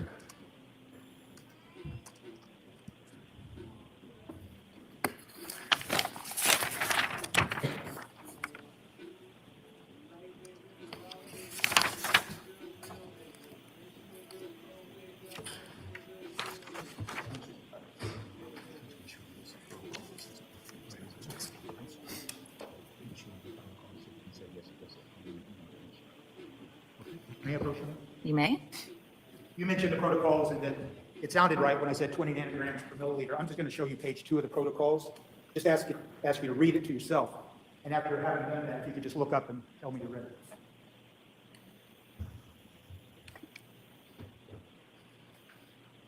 it. You ready? Yes. So having reviewed that document, do you recognize that document as protocols applicable to the blood testing instrument we've been talking about? That is the protocol that comes with the Serocheck card itself. We also have internal lab protocols that we follow for the specific testing. You will agree that the protocol that I just showed you, though, does specifically state that the sensitivity of this instrument is at 20 nanograms per milliliter, right? Yes. So,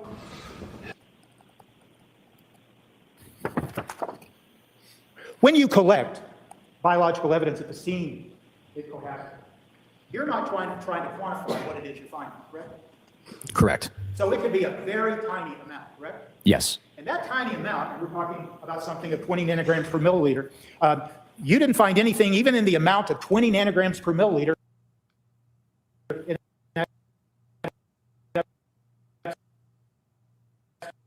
Come on, bro. What are you doing? The video is fucked up, guys. Sorry. I don't know what's happening.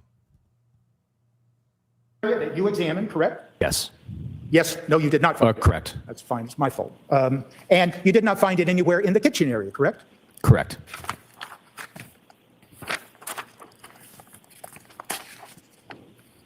So somebody can try to clean a floor, and somebody can try to clean a bathroom area.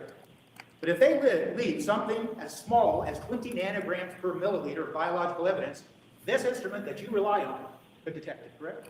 Theoretically, yes.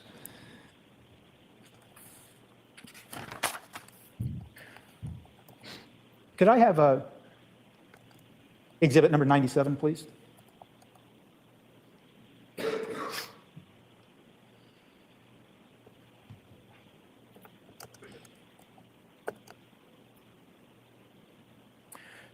You see the rug in exhibit 97? Yeah. What's up, Braxton? My camera is off for now. I'll put it on. I'll put it on in a few minutes. Yes. Is it your opinion that that rug is the rug that you testified to yesterday? It looks similar, but I can't confirm if it is or not. And do you recognize the room that that rug is in with the fireplace? Yes, this looks like the first floor living room. Okay, and that's the room that you examined, correct? I did not do a full examination. It was one of those areas that I did a brief visual exam as I was walking through to the second floor and first floor. All right, if you can take down exhibit 97. Thank you, Mr. Gilbert. In any event, when you went into that living room, whether you made a cursory inspection, and no one told you you could only spend a little bit of time in the living room, that's fair to say, right? Correct. You could spend as long as you needed to find whatever it was you were looking for, and that was blood, right? Yes. And you could have torn up the floor in the living room like they did up in the second floor room if you had any reason to believe that there was blood or biological evidence in that living room, correct? Correct. And you could look for what we just talked about, the blood spatter evidence on the fireplace that we see in exhibit 97. You could do all those things. But what happened was when you went through the living room, you saw nothing that gave you pause to look at that room for biological evidence other than walking through it, looking, and then moving on to another area, correct? Correct. And that rug that is seen in exhibit 97, lying on the floor, there was simply no evidence on the floor area in front of the fireplace that there was any biological evidence of any significance. And when you, right, let me cut that off, right? Correct. And when you were examining that area, and was that on January 9th or January 8th? January 8th. So when you were examining that area on January 8th, that rug wasn't there, was it? Correct. So that entire floor was in plain view, wasn't it? Yes. And it'd be pretty easy, wouldn't it, for you or any one of your colleagues to examine that particular area of the floor to see if there was any biological evidence on the floor where that was happening. And you testified yesterday extensively on direct examination that there are numerous parts of pieces of rug that you examined. You told the jury about the red brown stain you saw on that rug and those pieces, correct? Yes. Did you ever, as one of the forensic scientists involved in this case, did you ever piece together the fragments of the rug? I did not. That would not be my unit if it was requested for analysis. Do you know if anybody in the Mass State Police found it? Not that I'm aware of.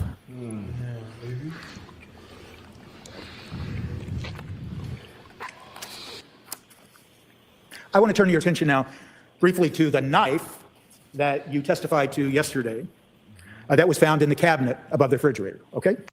I'll make sure I take it tonight, when you're matter. Thank you. And if we can have Exhibit 201, please, Ms. Gilman. Once again, that's the cabinet, correct? Yes. And inside that cabinet, you found a knife, correct? Correct. And inside that cabinet, we see various items, including boxes, what appears to be bottles of hydrogen peroxide. Yes. And we also see, can you tell the jury what they see in the right side of Exhibit 201, another container with a red label and white lid on it? That is hydrogen peroxide wipes. Okay. And were those wipes also in apparent brand new condition? They hadn't been opened? Don't recall. Okay. Could we have Exhibit 202, Ms. Gilman? And if I may, do you know, Mr. Sheehan, if then when someone was taking this photograph, if that is the exact condition of how the knife was found? Yes, it is. And that was after someone removed, and I say someone like one of your colleagues, they removed that bottle of hydrogen peroxide and those wipes. Yes. You told us yesterday that there was a screening test conducted on that knife, correct? Yes. But there was no confirmatory test, correct? Correct. It's fair to say then that you, as you sit here today, you can't tell us whether whatever you characterized as screening test results as possible blood, you don't know if it's blood or not, do you? That is correct. And since you didn't do a confirmatory test, you certainly can't tell us that it was blood, correct? Correct. And you told us that on item number 1-8, which is the knife, Exhibit 215, that you otherwise didn't see any visible stains, correct? Correct. So is it fair to say, if I understand your testimony from yesterday, that on this knife that was found above the refrigerator, you neither saw any visible stains, red blood stains, and you don't know what it was on the preliminary screening test, whether it was blood or not, correct? Correct. It was only a screening test positive. And if you know, Mr. Sheehan, that sample that you collected from that knife was never subjected to any further testing. Correct. So there is no evidence whatsoever that that knife had any biological substance on it, like blood at all, right? Aside from the positive screening test, no.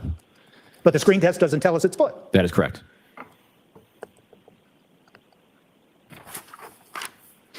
If I could have, Ms. Gilman, Exhibit 208. Yesterday, you see that photograph, Mr. Sheehan? Yes. And you described that as the bottom basement step in the Cohasset home, correct? Correct. Do you know how that step came to become broken, or however you want to characterize it? I was notified that someone, when they were doing a preliminary search around the house, had stepped on it and it broke. Okay. And so you don't know if it was cracked before that person you just described actually then completely broke this stair, do you? I don't. You have no idea, as you sit here today, what condition that stair was in when it then thereafter was reported as being broken by, I'm just going to say, one of your colleagues or one of the Mass State Police people? Correct. But you did say that there was a blood stain that's indicated there on the bottom piece of wood lying on the concrete floor. It was a red-brown stain. I did not do confirmatory testing in the lab on this one. Okay. So we don't know if that stain is indicative of blood or not. It is indicative of blood, but so it had screened positive, but no confirmatory testing was done. Okay, but you can't, it could be blood though. Yes. Okay.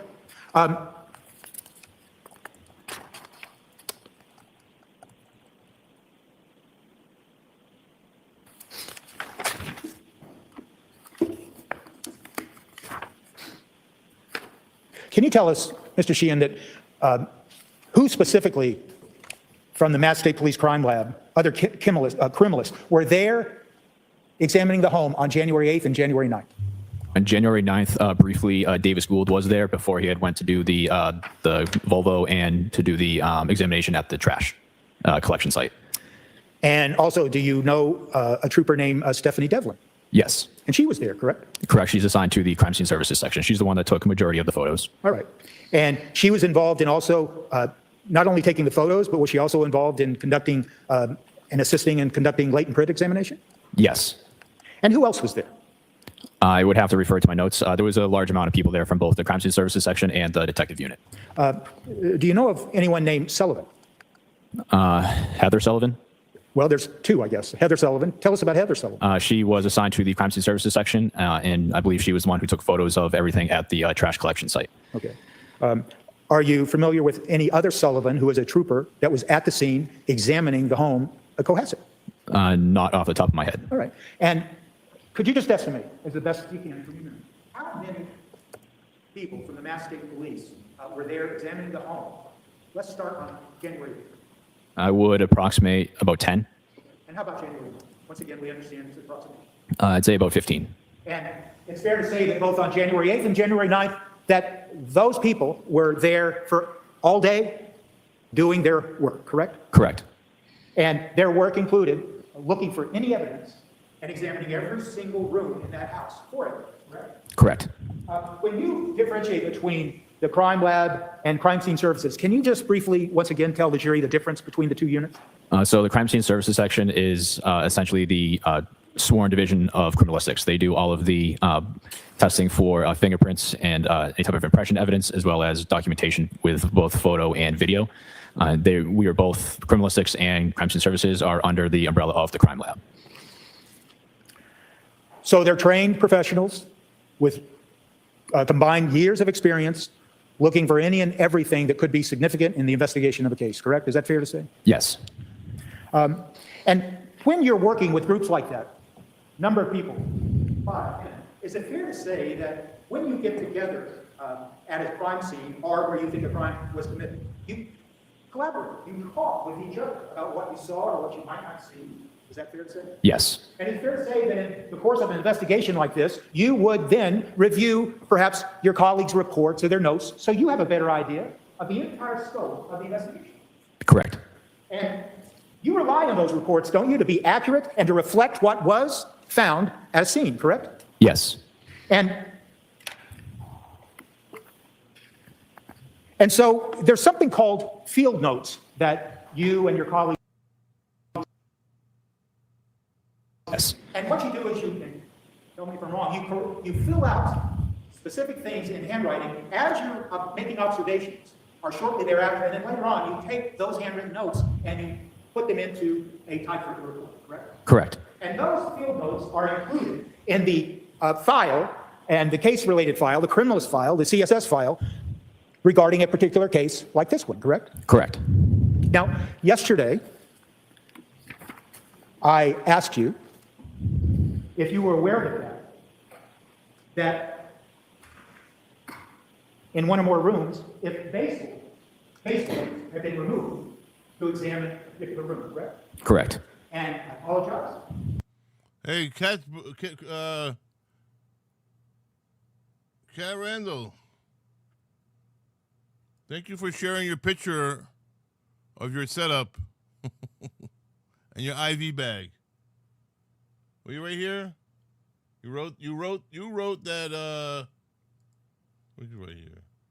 I have to hook up one. I have to hook one up until Christmas. Really? Wow.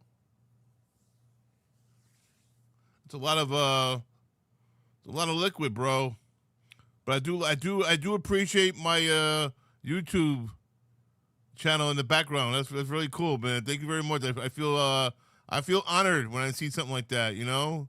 Thank you for sharing, and thank you for your support, man. I really appreciate it, man. I hope you feel better. I can't lose you. I need you on my side. I need you alive, bro. But thank you so much. Thank you very much, man. Nice guy. Nice guy.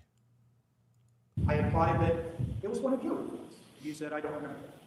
I believe so. But it's fair to say that based on your review of your colleagues' notes of examining this Cohasset home, in fact, the notes, and field notes, and the reports do indicate, at least in some instances, that baseboards of certain rooms were removed as you and your colleagues were searching for any evidence of biological Objection. I'll see you at the side of the bench. Oh, and he wrote that he has to hook one up every 6 hours. I didn't see that part. Every 6 hours you need to do that.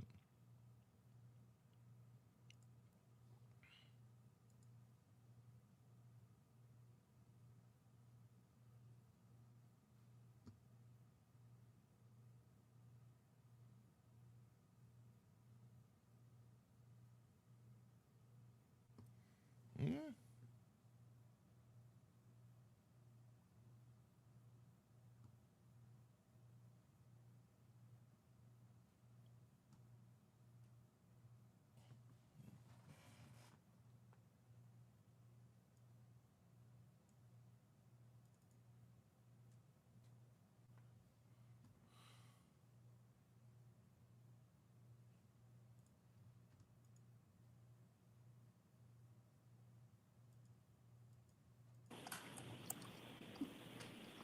Just before I ask this next question, I think maybe I can do sidebar.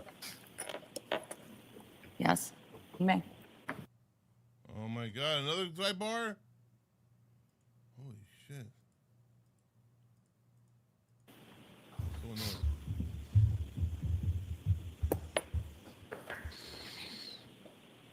on?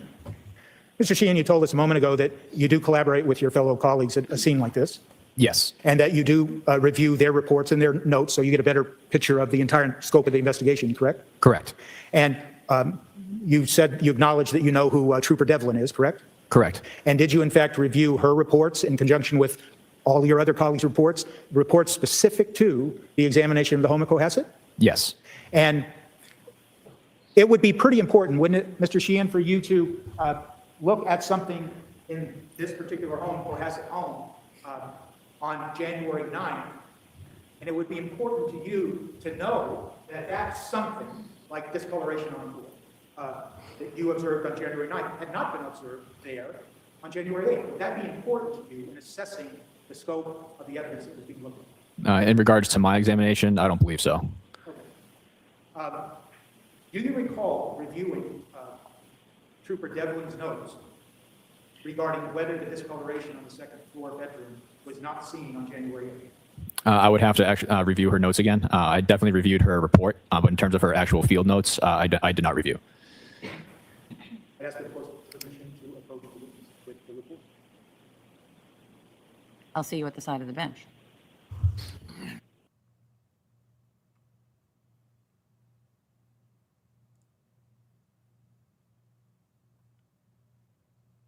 Go again.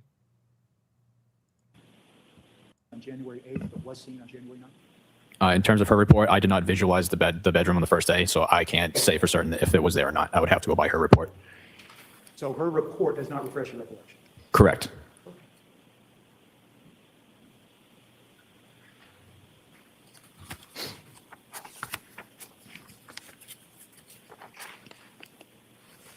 I want to focus now your attention on what was described yesterday as dark gray slippers, item number 9-27. If I could have Ms. Gilman exhibit 230.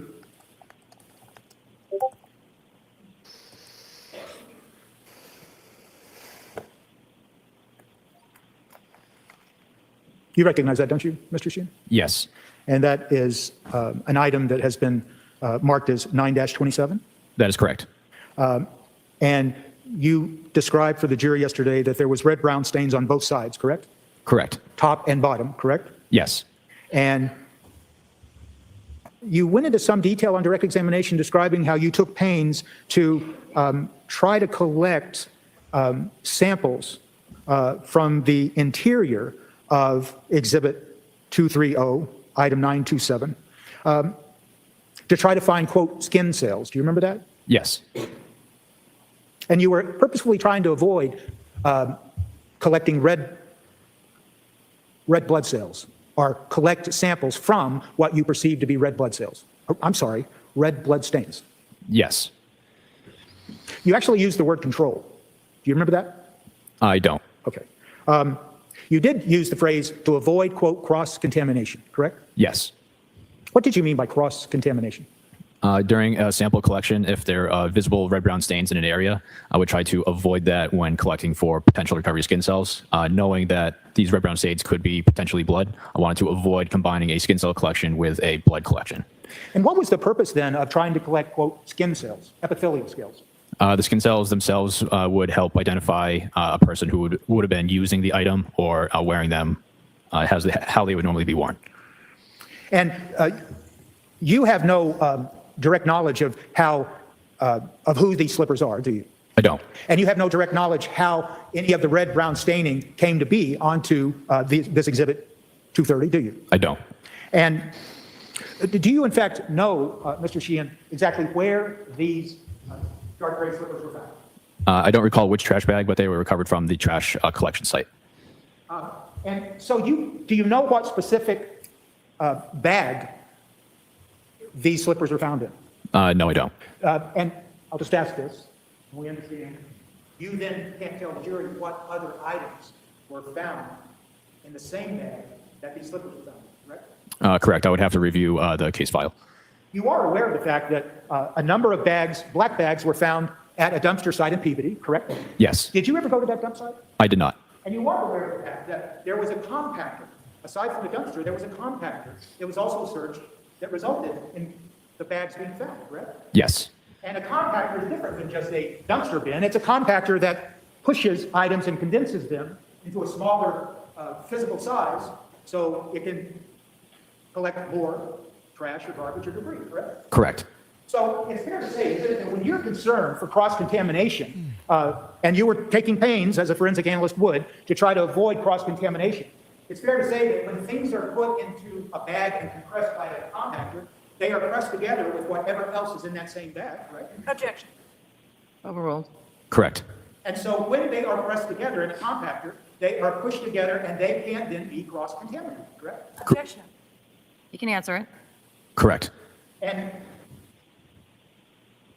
so when you look at these items as a forensic analyst, and you did so, when you see something like hair that may have been attached to an item like the slippers, you have no idea if that hair was on the slipper when it was put into the bag, or if it came to be on the slipper because of the compression that resulted from being compressed by compactor.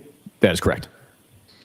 So I guess the next question is this. When we look at these photographs of various pieces of evidence, like these gray slippers, the dark gray slippers, and other pieces of evidence that we look at, the photographs are not representative of how that item may have appeared before it was placed in a bag, correct? Correct. As to that form sustained. The photographs do not depict how an item, if I may finish. The photographs that have been placed into evidence of certain items may not depict the condition that a particular item was in prior to being deposited in the black bag. Correct.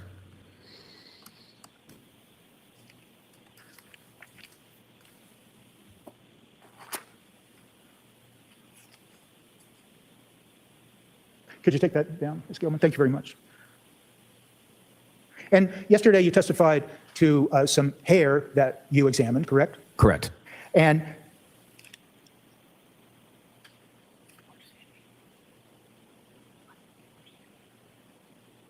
with regard to Exhibit 232,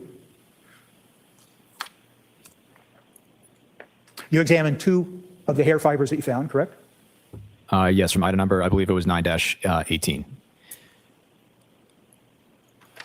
Sorry, 9-28. 9-28, Yeah. yes. And one of the two hairs that you examined, you determined was consistent with human hair, correct? Yes. And then the other hair you examined was consistent with animal hair, correct? Yes. And are you aware Mr. Sheehan, that, I've been calling you Mr. Sheehan. You're not a trooper, are you? Correct. Okay, so I've been right. Yes. Okay, thank you.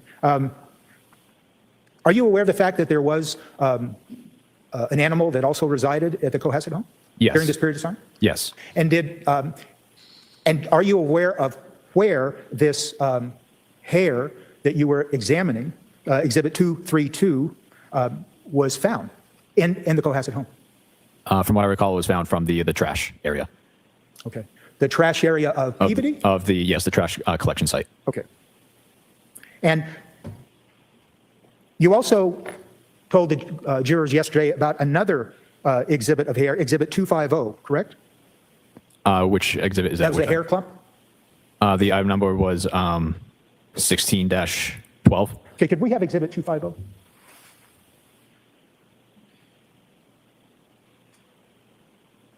Is that the item 16-12? Yes. And that would be Exhibit 250? Yes. And the hair found in this exhibit, what is that substance that we see in the photograph?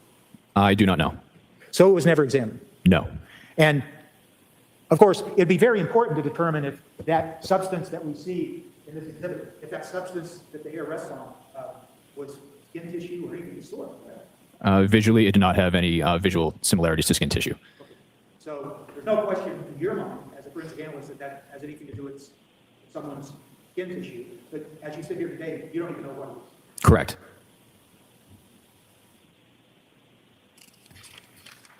And the fact that we saw an exhibit, and it's Exhibit 233. Could we have Exhibit 233, please?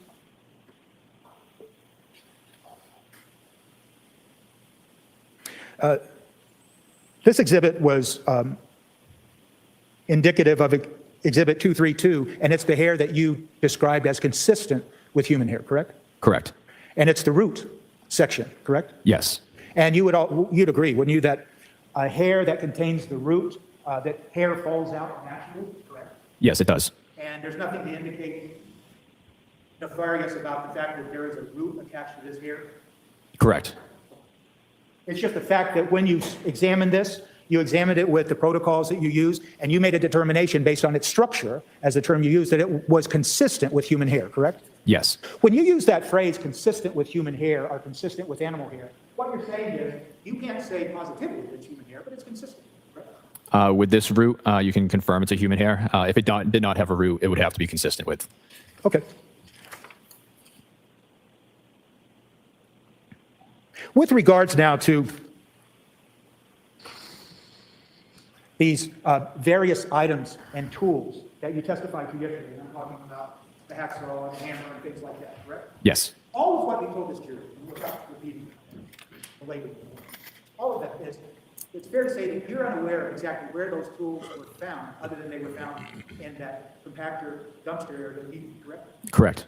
And as you sit here today, you're not sure what particular bags those tools were found in, correct? Correct. And so, even though you detected the presence of red-brown stains and determined that some of those stains had hemoglobin, you can't tell the jury how that biological evidence came to be on each and every one of those tools. You just can tell us there was biological evidence in those tools, correct? That is correct. And once again, the biological evidence that you detected on those tools could have been on any one tool or more, could have been deposited as a result of transfer, correct? Or, as you called it, cross-contamination, correct? That is correct.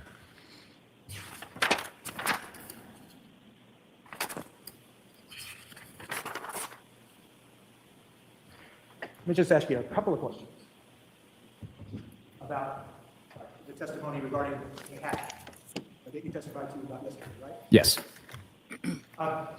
You did detect something that you described as greasy or oily film or something on the hatch, right? Yes. You never did examine what that greasy or oily film was, correct? Correct. You never did any further testing of anything on the surface of that hatchet with regard to the greasy or oily residue that you saw to determine if, in fact, it was an oily residue that was deposited on a tool to prevent it from rusting or things like that, correct? The testing that I did was the screening test for blood, and it was in the same area as the hatchet head. But other than that, other than trying to determine if there was a presence of biological evidence, you did not specifically try to determine what the greasy, oily residue was. that fair to say? Yes.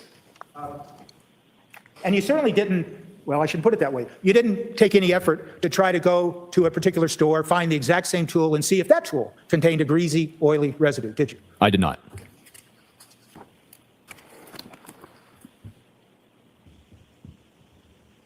Thank you, sir. Thank you. Redirect. Briefly.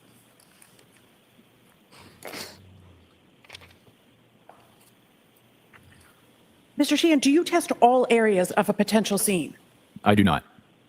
Did you test all areas of 516 Chief Justice Cushing Highway? No. Why not? I tried to identify the most forensically relevant areas and move from there.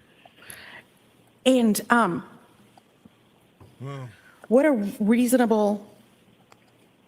the reasons that testing could be negative? It's possible that a particular biological substance was not present, and it's also possible that it was present at some point, was cleaned off, or it is present and to the point where it is not detectable by the tests. So how does cleaning a house impact your ability to find blood or trace materials? If it was thoroughly cleaned, I would imagine the test results would be negative. Does washing the walls impact your ability to find blood? Yes, it does. What type of cleaning materials would impact your ability to find blood or trace materials? Virtually any type of cleaning material, bleach, alcohol, ammonia, anything, even water if it dilutes the sample to an extensive amount. Would hydrogen peroxide impact your ability to find blood or trace materials? Yes. Are there other ways that blood can be destroyed or diluted?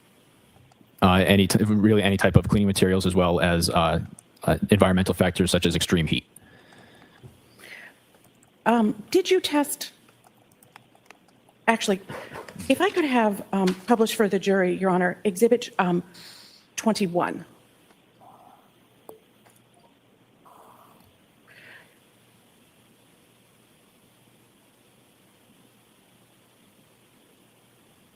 Well, that's not the right exhibit. One moment.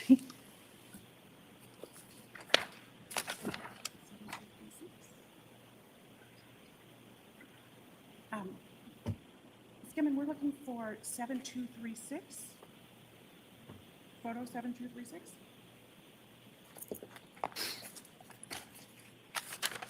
Thank you. Do you recognize that room? Yes, this is the living room. And this is the living room from when you were there during the search warrant, is that correct? Yes. And what do you recognize in front of the fireplace? There is some looks to be a repair work around the brick, as well as a carpet. So there was a carpet there when you were there over the hardwood floor on January 8th and 9th of 2023, is that correct? Yes. And that is not the carpet that you tested in the lab, is that correct? That is correct. Do you know what the objects looked like before they went into the bags that we just talked about, that you talked about on cross-examination? I don't. And do you know what the objects looked like if they went into the compactor at all? I don't. So do you know where those bags went? The bags were, as far as I know, the bags were recovered from the trash site. I'm not sure where exactly they were recovered from before that. I might have one moment. You may. Thank you very much, Your Honor. Any cross? Just a couple of questions. When you looked at Exhibit 21 just now, you said you described that fireplace as having what looked like a repair room, right? Yes. Did you examine it? I did not. Would you agree that also what's depicted in Exhibit 21 could be foam that's taped around the fireplace to prevent a small child from hitting their head on the corner of a brick? Would you agree with that? Yes. Thank you. The witness may step down.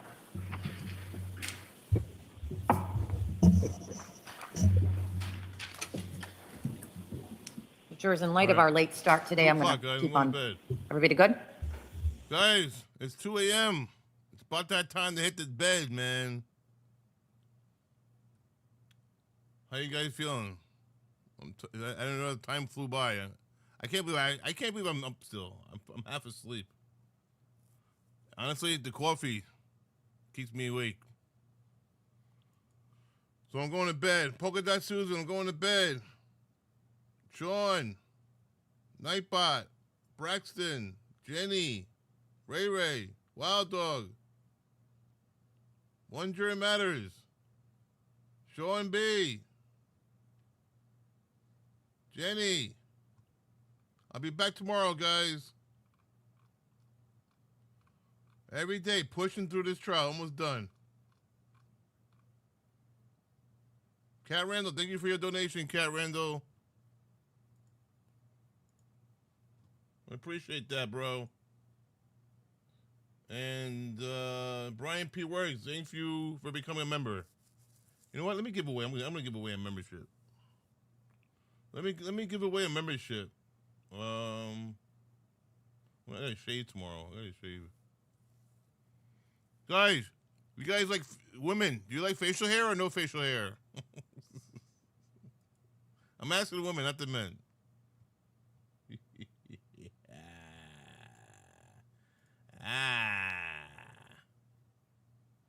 All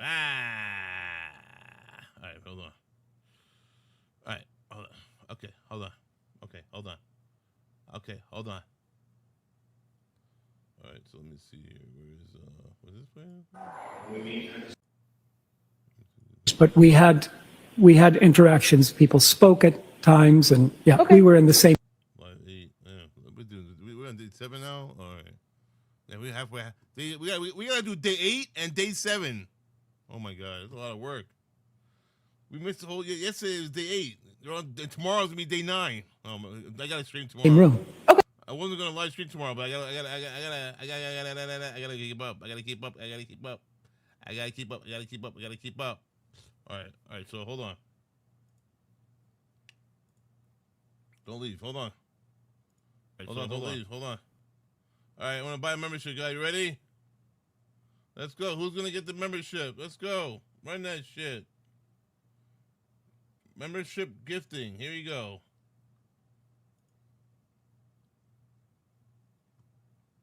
Boom. Well, where's my sound effect thing? Sound effect. Where's my sound effect? Which one is it usually? Is it the donation? I keep thinking. I'm looking like money. Oh Lord. Here it is.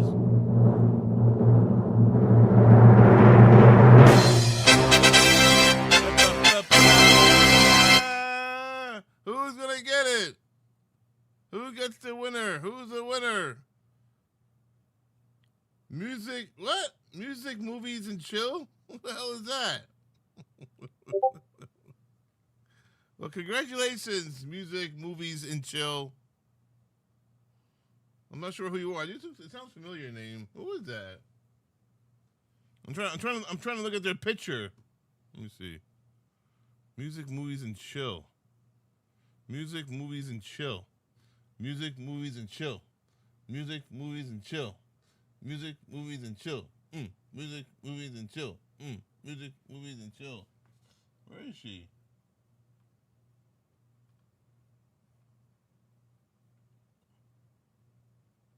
Oh.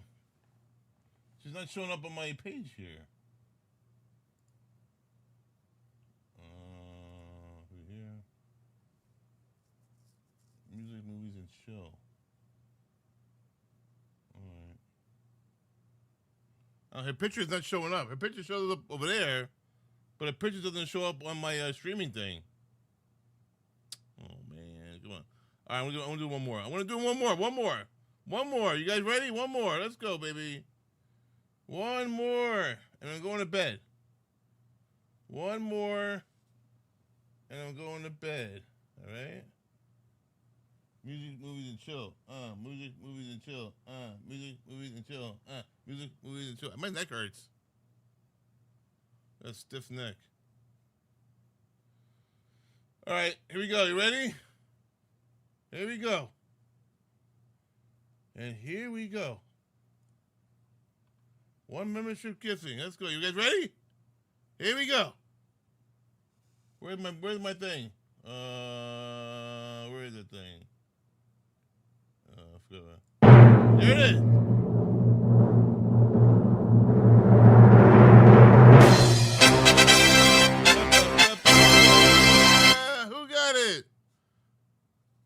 Jen No Run. Woo! I know you. Jen No Run. Congratulations, Jen No Run. You were just gifted a membership by yours truly, Manimal Reacts. Hope you enjoy those stickers and funny things and whatever I put on there every now and then. But thank you. Thank you very much.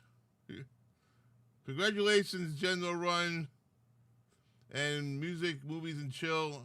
And thank you for being here when you're here. Everybody else, good night, everybody else. Jenny Hansen, good night.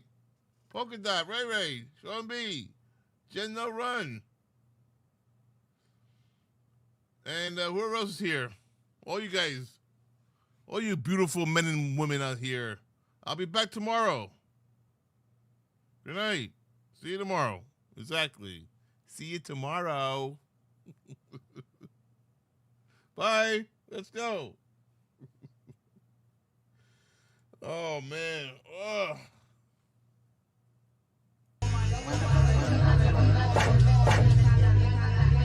Tócate, Vali. Ay, qué chulada.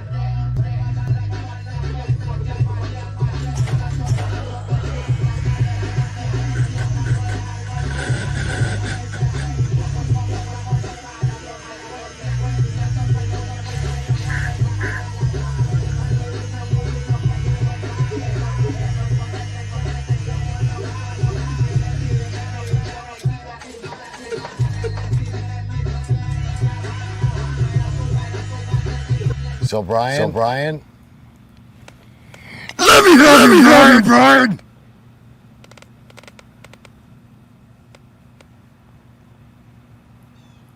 What did you do? You're living every night, aren't you, boy? Turn yourself in, Brian. Once in your life, be a man. You like me going? Whoa!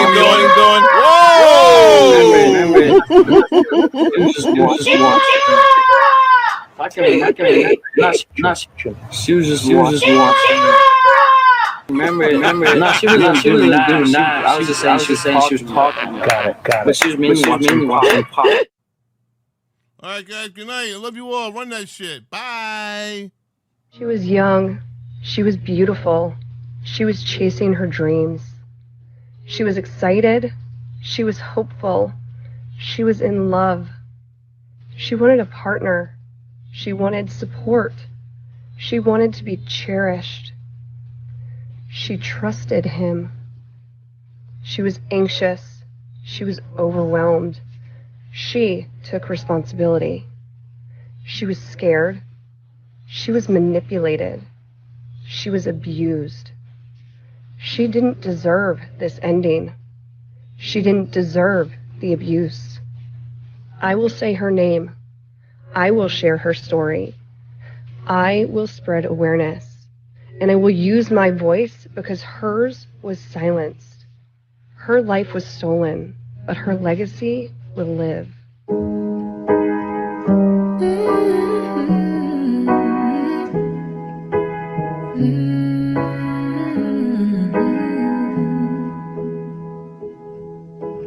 Yelling at the sky, screaming at the world. Baby, why'd you go away? I'm still your girl. Holding on too tight, head up in the clouds. Heaven only knows where you are now. How do I love again? How do I trust again?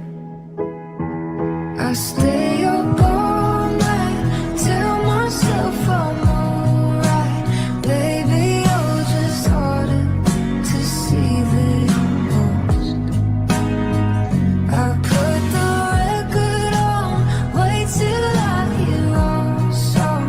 Every night I'm dancing with your ghost. Every night I'm dancing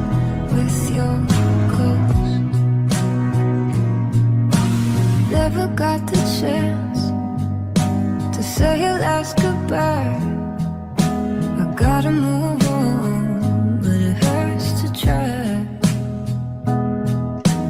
How do I love again? How do I trust again? I stay up all night, tell myself I'm alright. Baby, you're just harder to see than most. I put the record on, wait till I hear your song. Every night I'm dancing with your ghost. Every night I'm dancing with your ghost. How do I love again? How do I trust again? I stay up all night, tell myself I'm alright. Baby, you're just harder to see than most. I put the record on, wait till I hear your song. Every night I'm dancing with your ghost. Every night I'm dancing with your ghost. Every night I'm dancing with your ghost. Her blonde hair fell around her like a halo. She was an upstate New York angel without wings. Her smile shone brighter than a morning sunrise. Her laughter put the songbird's voice to shame. When you see a butterfly over a weeping willow tree, or a rainbow, or a wildflower on a grassy mountain peak, she's home with Mother Nature, yes she is. In the heaven on this earth, that's where she lives. That's where she lives, that's where she lives. That's where she lives. That's where she lives. Guys, for me, it's how nice you are for me. Oh my gosh, it's how much you make me glad. It's how hard you always laugh for me. Okay, go. It's you're really great.